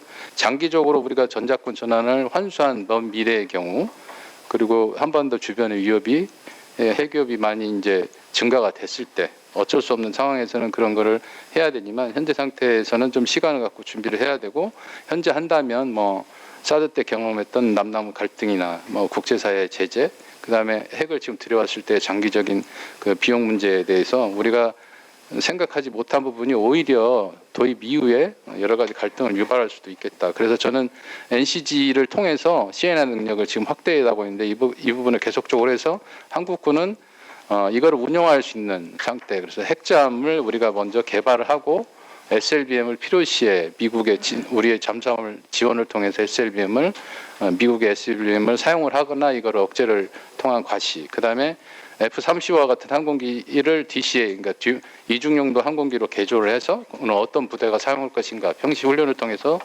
정해놓는 방향 이런 거를 구체적으로 좀 해나갈 필요가 있고 더욱 중요한 거는 이제 군비 통제가 필요하다. 우리가 지금 계속 군축을 얘기하는데 군비 통제는 군축뿐만 아니라 뭐 동결 여러 가지 내용들이 다 포함이 돼 있지 않습니까? 지금 군비 통제 검증단이 있지만 실질적으로 역할은 상당히 드러나지 않고 있습니다. 그래서 과거에 국방부에 군비통제실이 있었던 것처럼 이런 군비통제 역할을 계속 강화를 해야 된다. 그 이유는 과거에 이제 미소 간의 그 매드에서 핵 군축 협상이 일어나죠. 이때 1968년에 감축 협정이 일어나고 1991년, 그러니까 23년 뒤에 스타트 1이 시행이 됩니다. 이거는 23년이 소요가 된 거죠. 결과적으로 이 군비 통제라는 것은 장기간의 시간이 필요해서 이루어지는 것이다. 우리도 지금 비핵화를 목표로 하려면 지금부터 군비 통제에 대해서 준비를 해서 이런 거를 장기적으로 정권에 상관없이 준비해 나가야 될 필요가 있다. 이게 한반도의 평화를 구체적으로 준비하는 하나의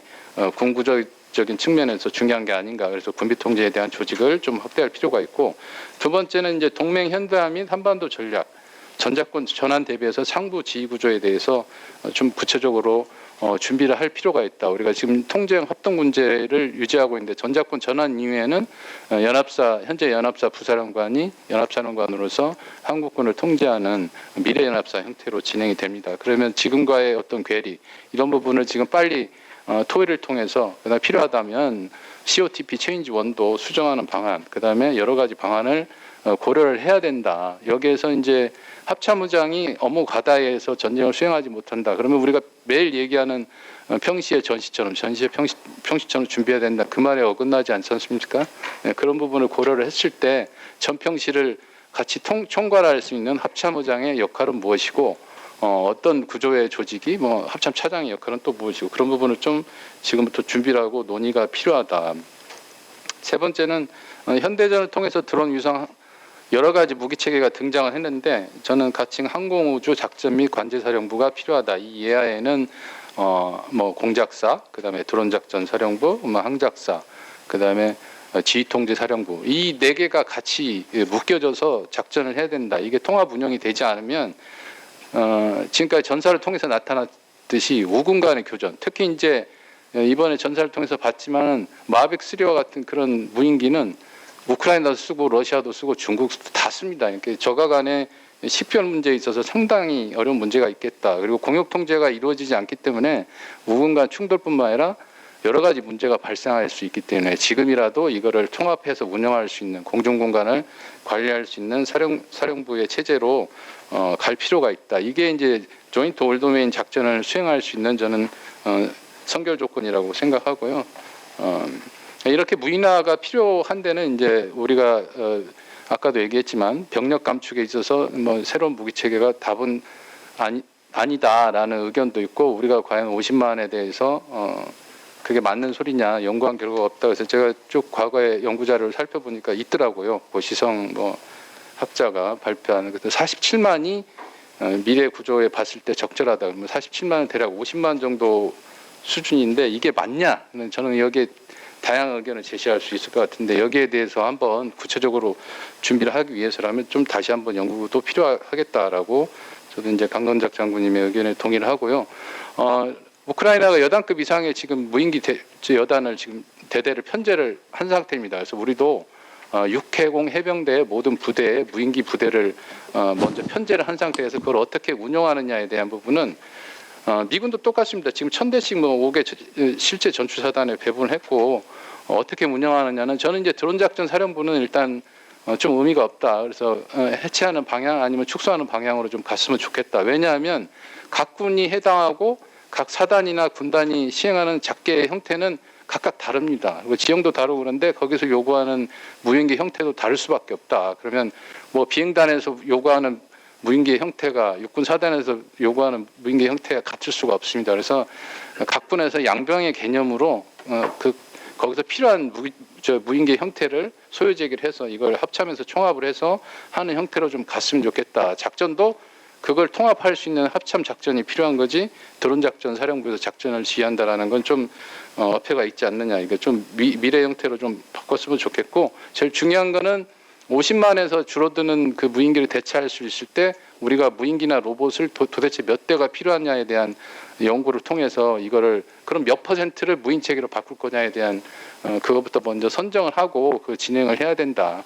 그리고 여기에 추가해서 중요한 거는 지금 현재 개인 1인당 개인 무기 체계가 소총, 뭐 대검, 뭐 또 뭐 있겠습니까? 몇 가지 안 됩니다. 그래서 저는 이 개인 무기 체계도 소총 대금 플러스 무인기 아니면 뭐 견마 로봇 해서 좀 미래형 처제를 해서 이거를 개인이 운용을 하면서 어떤 전투의 형태로 가야 되느냐 미래형으로 지금 바꿔 나가지 않으면 진짜 미래전에 대비할 수 없지 않을까라고 생각합니다. 이거는 육해공군 해병대 다 동일하게 하고 이런 것도 모든 교육과정, 뭐 사관학교 때부터 뭐 예비군 훈련까지 포함해서 모든 교육과정에 이런 무인 체계를 사용할 수 있는 것을 계속 숙달 교육을 할 필요가 있다.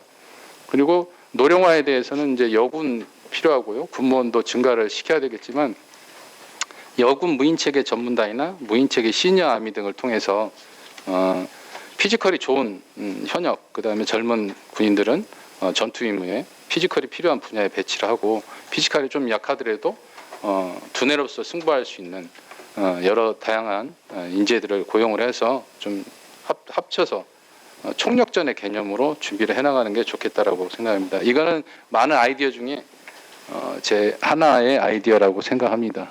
시간상 여기서 마치도록 하겠습니다. 감사합니다. 죄송합니다. 제가 막 눈치를 줬습니다. 이제 자, 저도 뭐 사실은 코멘트하거나 또 질문하고 싶은 게 있지만 일단 플로어에 오픈을 좀 하겠습니다. 손을 들어주시죠. 먼저 맨 앞에 소속 먼저 말씀해 주시고 아주 간단하게 해주십시오. 네, 알겠습니다. 저는 올해 6월에 이제 육군 정훈장교 대위로 전역한 더불어민주당 국방안보 특별위원회 사무국장인 국민석입니다. 저희 김윤태 박사님께 질문 드리려고 합니다. 첫 번째로 김태 박사님께서 국방계획 시나리오 구상에 대해서 이제 정책, 전략, 전력수에 대해서 다 어떻게 보면 구상하는 좀 그룹을 운영하는 것에 대해서는 동의하는데 이거를 혹시 국방부 어디 조직에서 이거를 총괄을 해서 하는지 아니면 할 때 레드팀 같은 것들을 이제 운영해가지고 좀 비판적인 사고를 그런 거 구상할 때 그런 것도 같이 운영하는지고 두 번째 이제 전작권 전환 후에 이제 기존의 연합지휘 체계가 이제 통합형 안이 이제 병렬형 지휘 체계도 검토하는 것을 언급하셨는데 그러면 이제 병렬형 지휘 체계로 했을 때 이로 인한 이제 우리가 얻을 수 있는 장점 그런 거 있는지 좀 궁금합니다. 이상입니다. 네, 감사합니다. 또 저 뒤에 먼저 하시고. 네, 반갑습니다. 저는 국가안보전략연구원의 임성재입니다. 오늘 존경하는 우리 동기생인 강건작 장군의 해안이 담긴 발제 잘 들었습니다. 그리고 군 구조 개편, 상부 구조 개편 관련해서도 적극 공감하는 바이고요. 그런데 저는 강건작 장군에게 이제 질문을 하고 싶은데 합참과 국방부의 관계와 관련해서 최근에 이제 국회에서도 합참의장을 이제 NSC에 당연직으로 참가를 시켜야 된다는 논의가 있었고 관련 법도 지금 발의가 돼 있는 상태입니다. 그래서 우리 강건작 장군 입장에서 합참 아니면 합참 의장 그리고 국방부 장관과의 관계가 어떻게 정립되는 것이 바람직한 방향이라고 생각하는 것인지 그 의견을 좀 듣고 싶습니다. 이상입니다. 네, 감사드리고요. 또 손 드신 분? 네. 네, 발표 감사합니다. 저는 한국도시재생연구원 김종래입니다. 도시재생연구원하고 국방하고 무슨 관계가 있느냐 그렇게 이제 의문하시겠지만, 저는 권영애 장관님, 그다음에 김동신 장관님하고 소통을 늘 하고 왔습니다. 그런데 심부름을 했었고요. 그런 차원에서 생각하는 이해 좀 고맙겠습니다.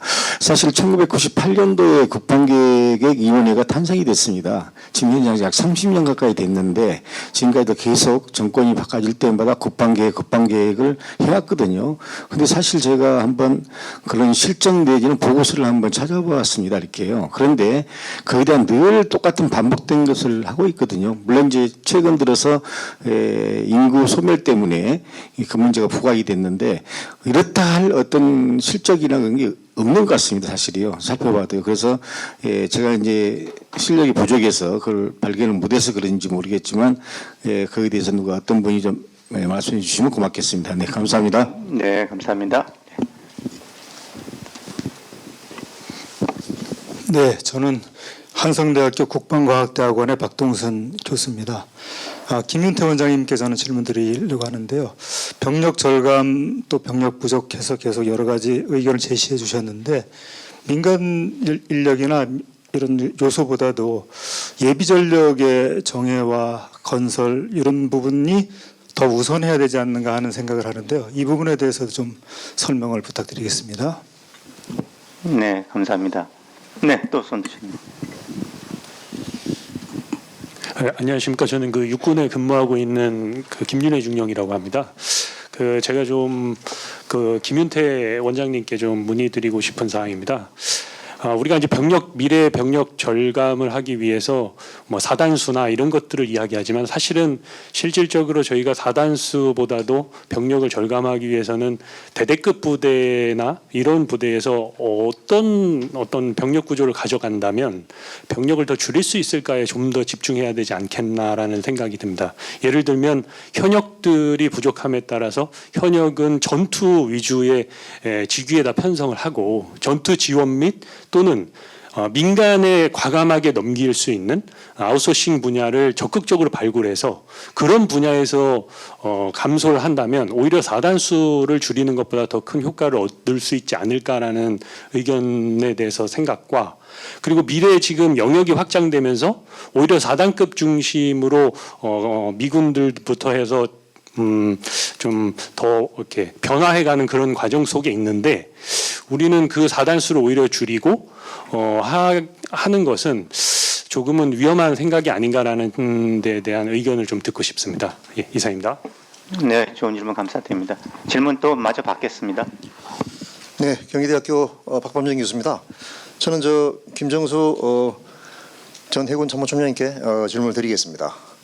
좀 전에 먼저 얘기됐지만 현재 우리가 군 구조 개편을 하면서 현재 이제 우리가 바라보는 게 이제 북핵 미사일 위협에 대한 그게 줄을 두고 있는데 최근에 이제 부각되고 있는 것이 이제 중국의 어떤 서해 내야라 전략이라든지 여러 가지 그다음 우리의 해상 통로의 어떤 마비에 따른 어떤 전쟁 지속 능력 대한 어떤 그런 어떤 위험성 등등 이런 측면에서 과연 우리 해군이나 아니면 국방부 차원에서 어떤 전략적인 차원에서 우리가 전력을 확보하는 측면에서 어떠한 전력을 현재 그전에는 뭐 우리가 경항모라든지 이러한 측면에서 좀 해군 단독으로 추진했지만은 이게 이제 단기간 내에 이루어질 사항이 아니거든요. 그래서 국방부 합참 어떤 전략적인 차원에서 취재할 수 있는 어떤 그런 해양 전력이나 아니면은 또 공중 전력 마찬가지. 뭐 이제 교건 제가 볼 때는 해군과 공군 간의 어떤 그런 불일치된 그러한 인식의 어떤 간극 때문에 아마 전략적인 차원에서 이게 좀 미흡하지 않나 싶어요. 그래서 어떤 전력 건설이라는 것은 단기간에 들어지지 않습니다. 만약에 이제 어떤 서해라든지 어떤 해상에서의 충돌 상황이 발생하면은 대응할 전력이 없다는 거예요. 그러면 결국은 어떻게 되겠습니까? 하여튼 거기에 대한 어떤 그 제안을 해안을 좀 제시해 주시면 감사하겠습니다.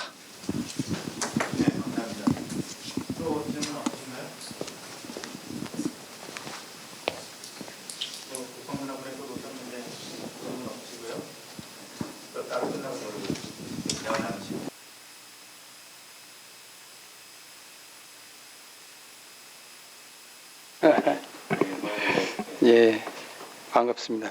논쟁적인 논쟁을 많이 해야 될 것 같습니다. 뭐 제가 질문하는 게 적절한 것도 있고 아닌 것도 있는데 하여튼 몇 가지 답드리면 아까 뭐 그 민주당에서 오신 선생님 여쭤보신 거는 지금 하여튼 국방부 군구조 개편 추진단이 만들어져 있거든요. 그래서 이제 거기에서 전반적으로 하고 일반적으로는 뭐 조직이나 기획조정 쪽에서 많이 하는 업무죠. 그래서 뭐 질문이 그 부분이 정확히 제가 파악을 못하겠는데 하여튼 일단 그렇게 답변 드리고 그 병렬형 지휘 체계의 문제는 사실은 최초 전자권 전환 논의 때도 사실 병렬형 구조였었어요. 근데 이제 이 연합 구조가 나왔던 배경이 저는 뭐 다른 군사적인 이유도 있지만 대국민 안심의 취지가 굉장히 컸다고 생각해요. 그러니까 현재 연합 체제를 그대로 두고 전자권 전환이라는 것이 사령관만 교체하는 것이다. 그래서 연합 체제를 그대로 유지하는 거니까 이 한미 동맹이라든가 이런 거에 대해서 변화가 없고 하는 어떤 그런 정치적인 메시지도 굉장히 전 강했다 이렇게 보고요. 근데 실제 군사적으로 봤을 때는 이런 연합 그 동맹 체계에서 사실은 이렇게 서로 다른 국가의 군을 하나의 그 지휘관이 지휘한 사례도 사실은 제가 알기로는 거의 없고요. 굉장히 힘든 일이고요. 그래서 온전한 지휘가 될 것이냐에 대한 늘 의구심이 있고요. 게다가 이제 지금 이 부분 아마 우리 김정석 박사가 좀 보완해 주면 좋겠는데 하여튼 저는 뭐 이렇게 그 동북아 안보 상황이라든가 이제 여러 가지 그 우리 그 뭐 연루의 문제가 있지 않습니까? 예를 들어서 뭐 어떤 대중국 미중 분쟁 같은 상황 속에서 우리가 하여튼 연루의 문제도 있고 또 온전히 우리의 한반도에 를 중점으로 하는 그러한 지휘 체제라는 관점에서 병렬형 구조가 갖는 장점도 있다. 또 여러 가지 장단점이 있다는 겁니다. 그래서 이거는 뭐 그렇게 가져가야 될 것 같고요. 그다음에 그 한신대 교수님이 여쭤보신 건 아까 강 장군님이 잘 설명하셨는데, 그러니까 이런 말씀이시죠. 예비 전력으로 하면은 그 민간을 안 해도 되지 않냐 이런 말씀이신지 모르겠는데, 그러니까 예비 전력 지금 전체적인 구조 이것은 아까 강 장군님 말씀하신 것처럼 소위 말하는 이제 전쟁 지속 능력은 이제 예비 전력으로 가야 된다라는 것이 깔려 있는 겁니다. 이거는 지금. 근데 일단 상비 병력이 이제 초전에 이제 지금 대응의 완전성은 상비 병력 가지고 가야 되지 않겠습니까? 그래서 예비 전력을 할 수 있는 부분이 있고 또 어떤 즉흥적 대응이 필요한 그 상시 병력 내지는 상시 인력이 필요한 부분인데, 이런 상시 전력에 있어서도 민간인이 대체할 수 있는 부분, 또 오히려 민간인이 대체해서 더 효과적일 수 있는 부분이 저는 상당히 많다라는 것입니다. 그래서 이 두 가지는 뭐 같이 가져가야 되는 것이지 어느 하나를 이렇게 대체하는 개념이긴 좀 어렵다라는 정도의 말씀을 드리고요. 그 다음에 그 사단 없애는 것이 무리가 아니냐, 이건 뭐 여러 가지 의견이 있을 수 있습니다. 근데 이제 전 거꾸로 얘기하는 것이 사단의 임무를 여단이 한다라기보다는 사실 사단의 임무를 군단이 하는 개념으로 설계가 됐던 것이, 이 소야전군 개념으로 설계가 됐던 것이거든요. 우리 한반도 상황에서 이제 군단에 좀 더 많은 역량을 집중시키고 그 밑에 여단을 줌으로 해서 융통성 있게 작전하는 그런 컨셉을 가져간 것이거든요. 그래서 사단을 여단으로 대체한다기보다는 군단으로 통합을 한다라는 컨셉이고, 그랬을 경우에 그 군단 밑에 사단 여단이 맞냐?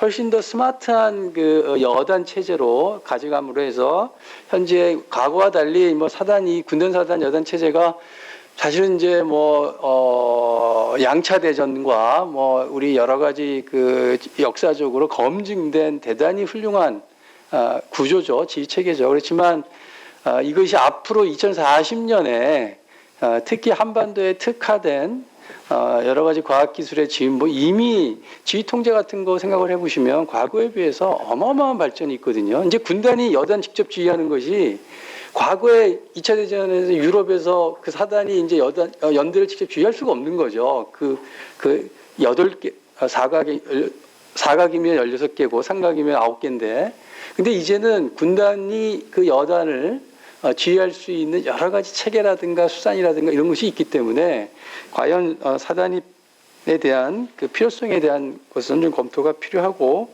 그리고 이러한 문제들은 뭐 제가 이제 예시 관점에서 얘기를 한 것이가 상당히 좀 엄격한 그 전투 실험을 통해서 그리고 아주 획일적으로 할 필요도 없다고 생각합니다. 그 여러 가지 수준과 분야별로 할 수 있다 이렇게 생각을 하고요.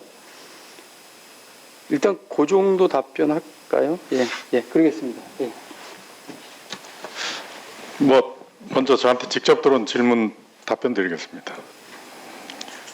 사실 합동참모의장은 합동지휘관이 아니죠. 지휘관이라 이름 붙이지 않은 것은 누군가의 참모라는 뜻이죠.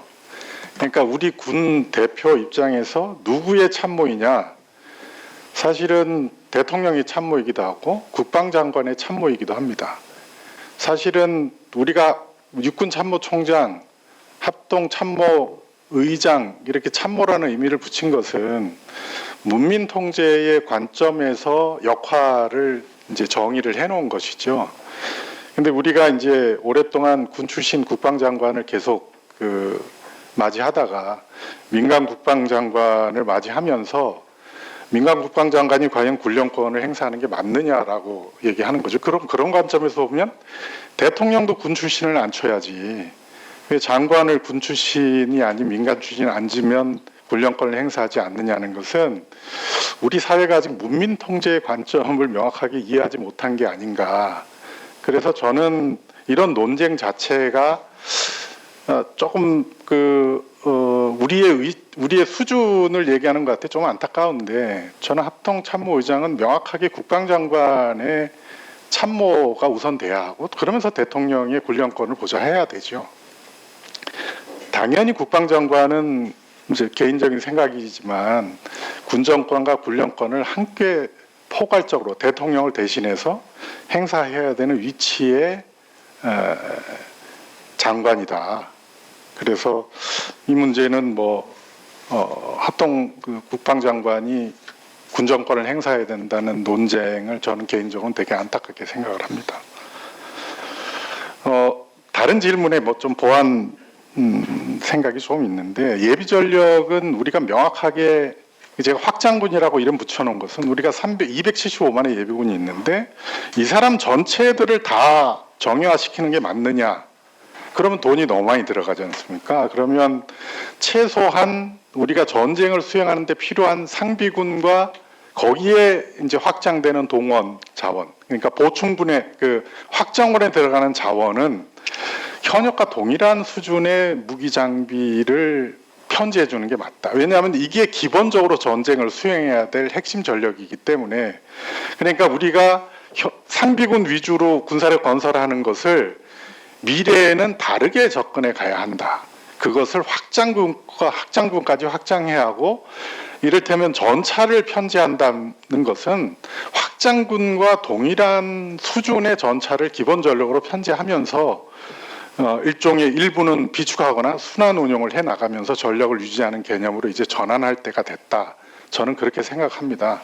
미군이 한반도에 비축 물자를 많이 두고 있는데 그것이 이미 사용하거나 아니면 사용할 수 없는 과거의 물자를 갖다 두는 게 아니거든요.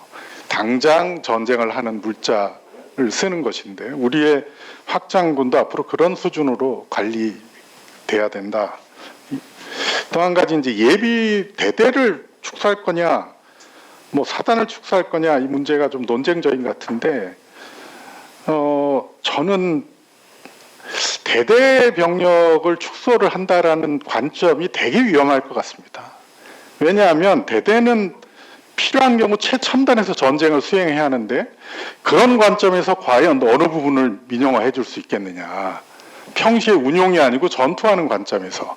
그러니까 대대 병력을 축소하고 민영화로 그걸 대체한다는 것은 우리가 전쟁 수행 안 해본 것 같다는 생각이 듭니다. 대대는 말 그대로 단일 전투 체계가 돼야 되고, 그것은 전투 효율성에 분명히 맞춰져야지, 아까 제가 말씀드린 어떤 운용적 관점에서 대대를 바라보면 이야말로 사실은 임무 수행에 큰 지장을 주지 않을까. 오히려 민간 영역을 확정하거나 외주를 주는 것은 우리가 일부 기업을 맡기거나 민간은 오히려 안전한 지역에서 지원을 해줘야 하고, 그렇다면 더 상급 부대 차원의 민영화는 가능하지만 대대급 수준을 그렇게 운영한다는 것은 처음부터 다시 한번 접근해 볼 필요가 있지 않는가. 대대급 민영화를, 대대 병력의 민영화를 이거 얘기를 하셨나요?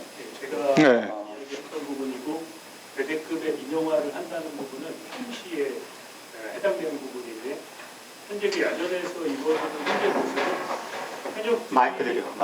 현역들이 훈련도 병행하고 있지만 그 외에 작무들이 굉장히 많습니다.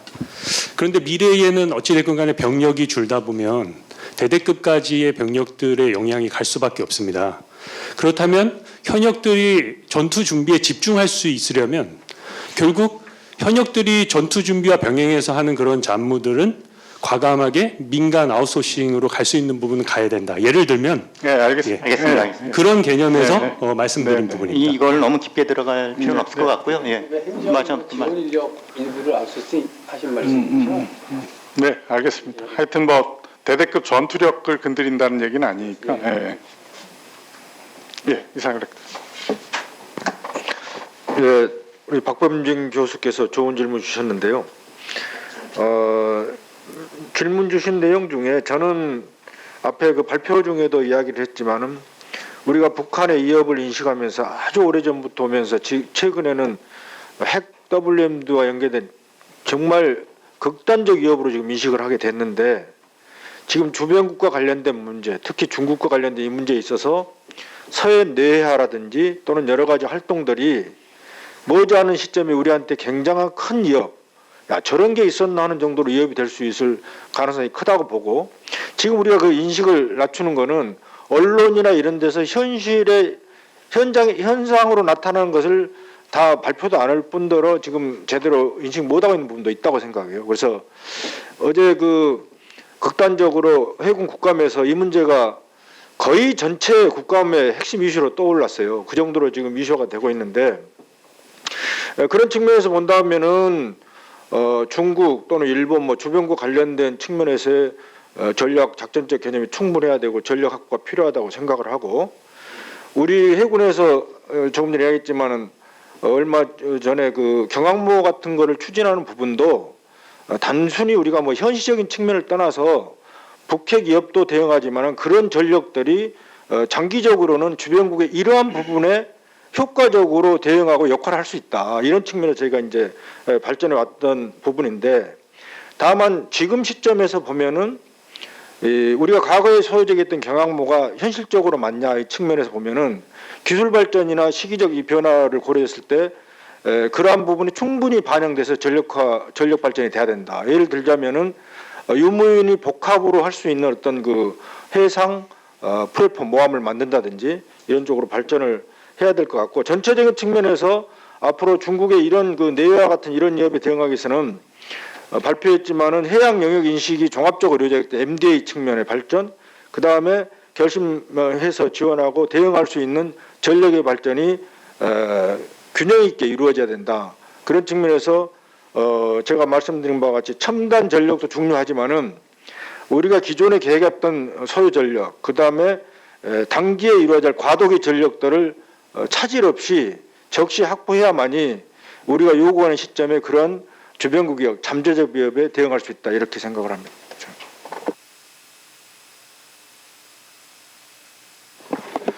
병력 절감에 대한 제 생각을 말씀드리면, 그래미 앨리슨의 데스티니 포 워라는 책자에 보면 그 인간이 극복하기 어려운 세 가지 때문에 전쟁이 일어난다. 그 중에 첫 번째가 fear, 두려움입니다. 그래서 전쟁의 역사를 보면 인간은 두려움을 극복하기 위해서 전장에서 점점 멀어지는 활동을 계속 해왔습니다. 그래서 칼이 총으로 변하고 총이 결국 무인기, 현재는 무인기죠. 앞으로는 로봇으로 형태로 가겠죠. 자동화된 체제가 가는데, 과연 윤리의식이 없는 국제사회에서, 현실주의가 있는 국제사회에서 무인기로 가고 자동화된 로봇으로 가는 것을 방지할 수 있을까? 우리가 이것을 다른 형태로 해답을 찾는 게 맞을까라는 게 저는 항상 큰 질문입니다. 그래서 병력의 형태가 로봇과 무인기로 가는 것에 대해서 오픈마인드로 미래를 준비하는 게 맞지 않을까라는 제 생각입니다. 네, 감사합니다. 오늘 정말 너무 많은 토의가 있었는데요. 제가 마무리하면서 저도 몇 가지 오늘 질문 제기된 문제에 대해서 간단한 제 소견을 말씀드리고 싶네요. 그 전자권 통합형 병렬형 얘기 잠깐 나왔는데 이것만 해도 굉장히 깊은 얘기인데요. 각각의 장단점이 분명히 있습니다. 이제 우리가 통합형이라고 한다면 지금 이 한미 연합 지휘 체제를 유지한다고 가는 것이고요. 이제 병렬형이라고 그러면 한국군은 한국 대통령이 통제하고 이제 미국은 이제 미군이 통제하는 이제 이렇게 미일 동맹처럼 가는 걸 얘기하는데, 원래 전자권 전환이 본격적으로 처음 추진된 노무현 정부 때는 병렬형이었죠. 따로따로 이렇게 병렬로 두고 그 안에 이제 군사협조 기구를 두는 거였고, 그게 이제 이명박 정부 때까지 이어지고, 그게 바뀐 게 박근혜 정부 때 바뀐 겁니다. 그러니까 연합사 체제가 그냥 유지된다라고 하면서 가는 건데, 그래서 엄밀히 보면 지금은 전자권 전환을 우리가 엄청나게 두렵게 생각하지만 사실은 연합사 체제가 그대로 가는 겁니다. 그리고 사령관은 한국군 장성이 맞는 거예요. 부사령관, 미군은 부사령관이 되는 거고. 그러니까 무슨 지각 변동이 사실 일어나는 건 아니죠. 현재의 계획에 따르면. 그래서 이제 이 장점은 통합형으로 가는 연합사를 유지하는 거는 아무래도 당연히 작전 지휘의 일원하죠. 그죠? 한반도 이 좁은 정구에서 사령관이 두 명이 있는 게 아니니까 훨씬 더 효율적이고 작전 템포가 빠른 현대전에는 굉장히 장점이 있다고 보고요.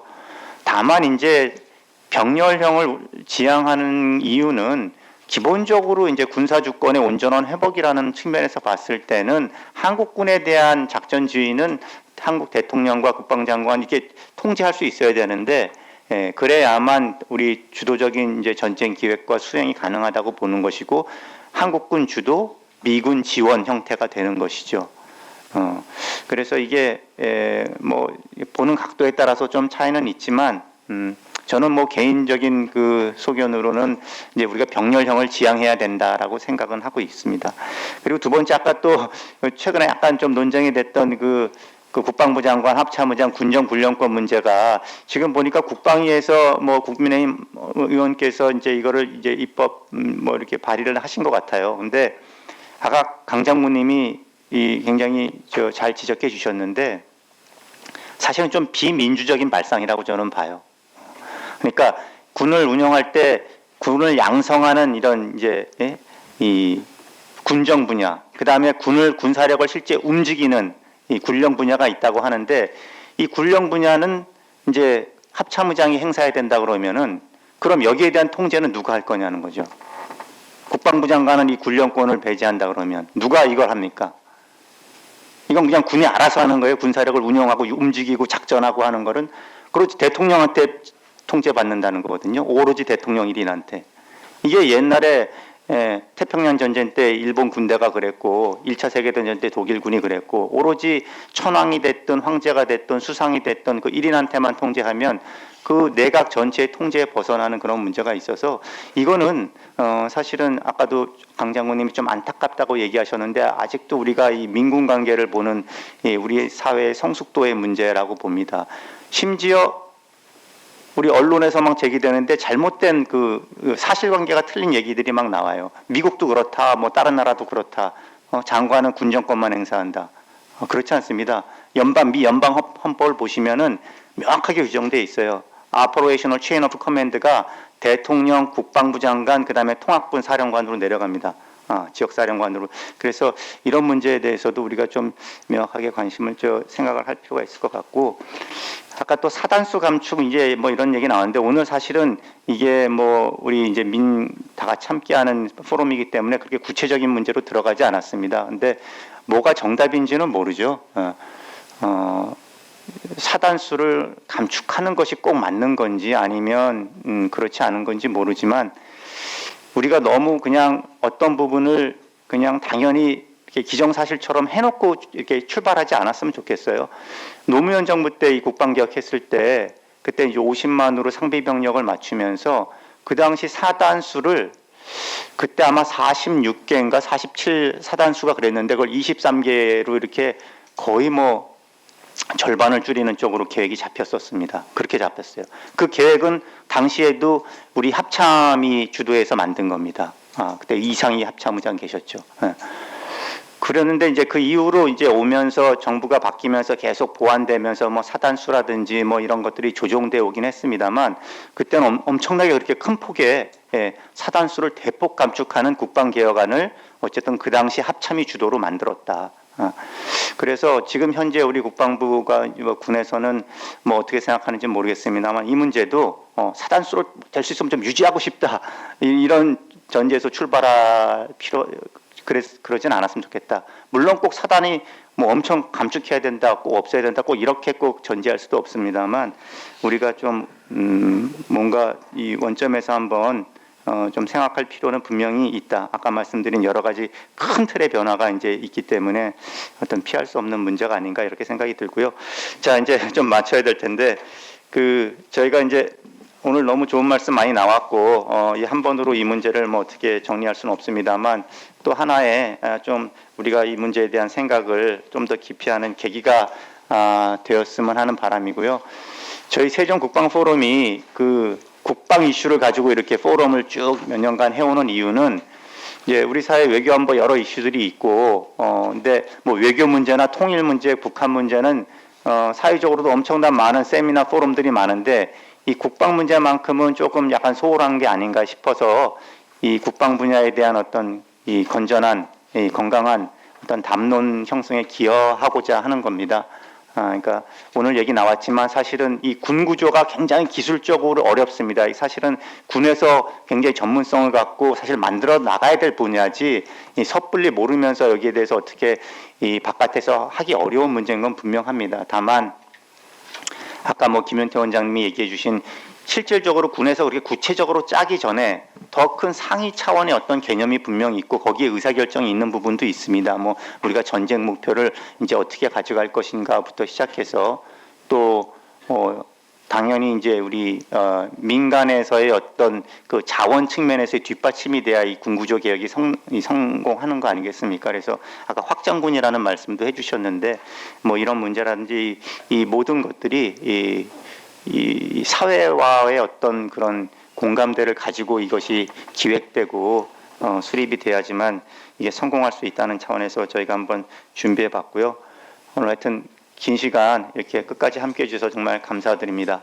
그리고 발표자들께서도 다시 한번 수고 많으셨습니다. 자, 여기서 마치겠습니다. 감사합니다.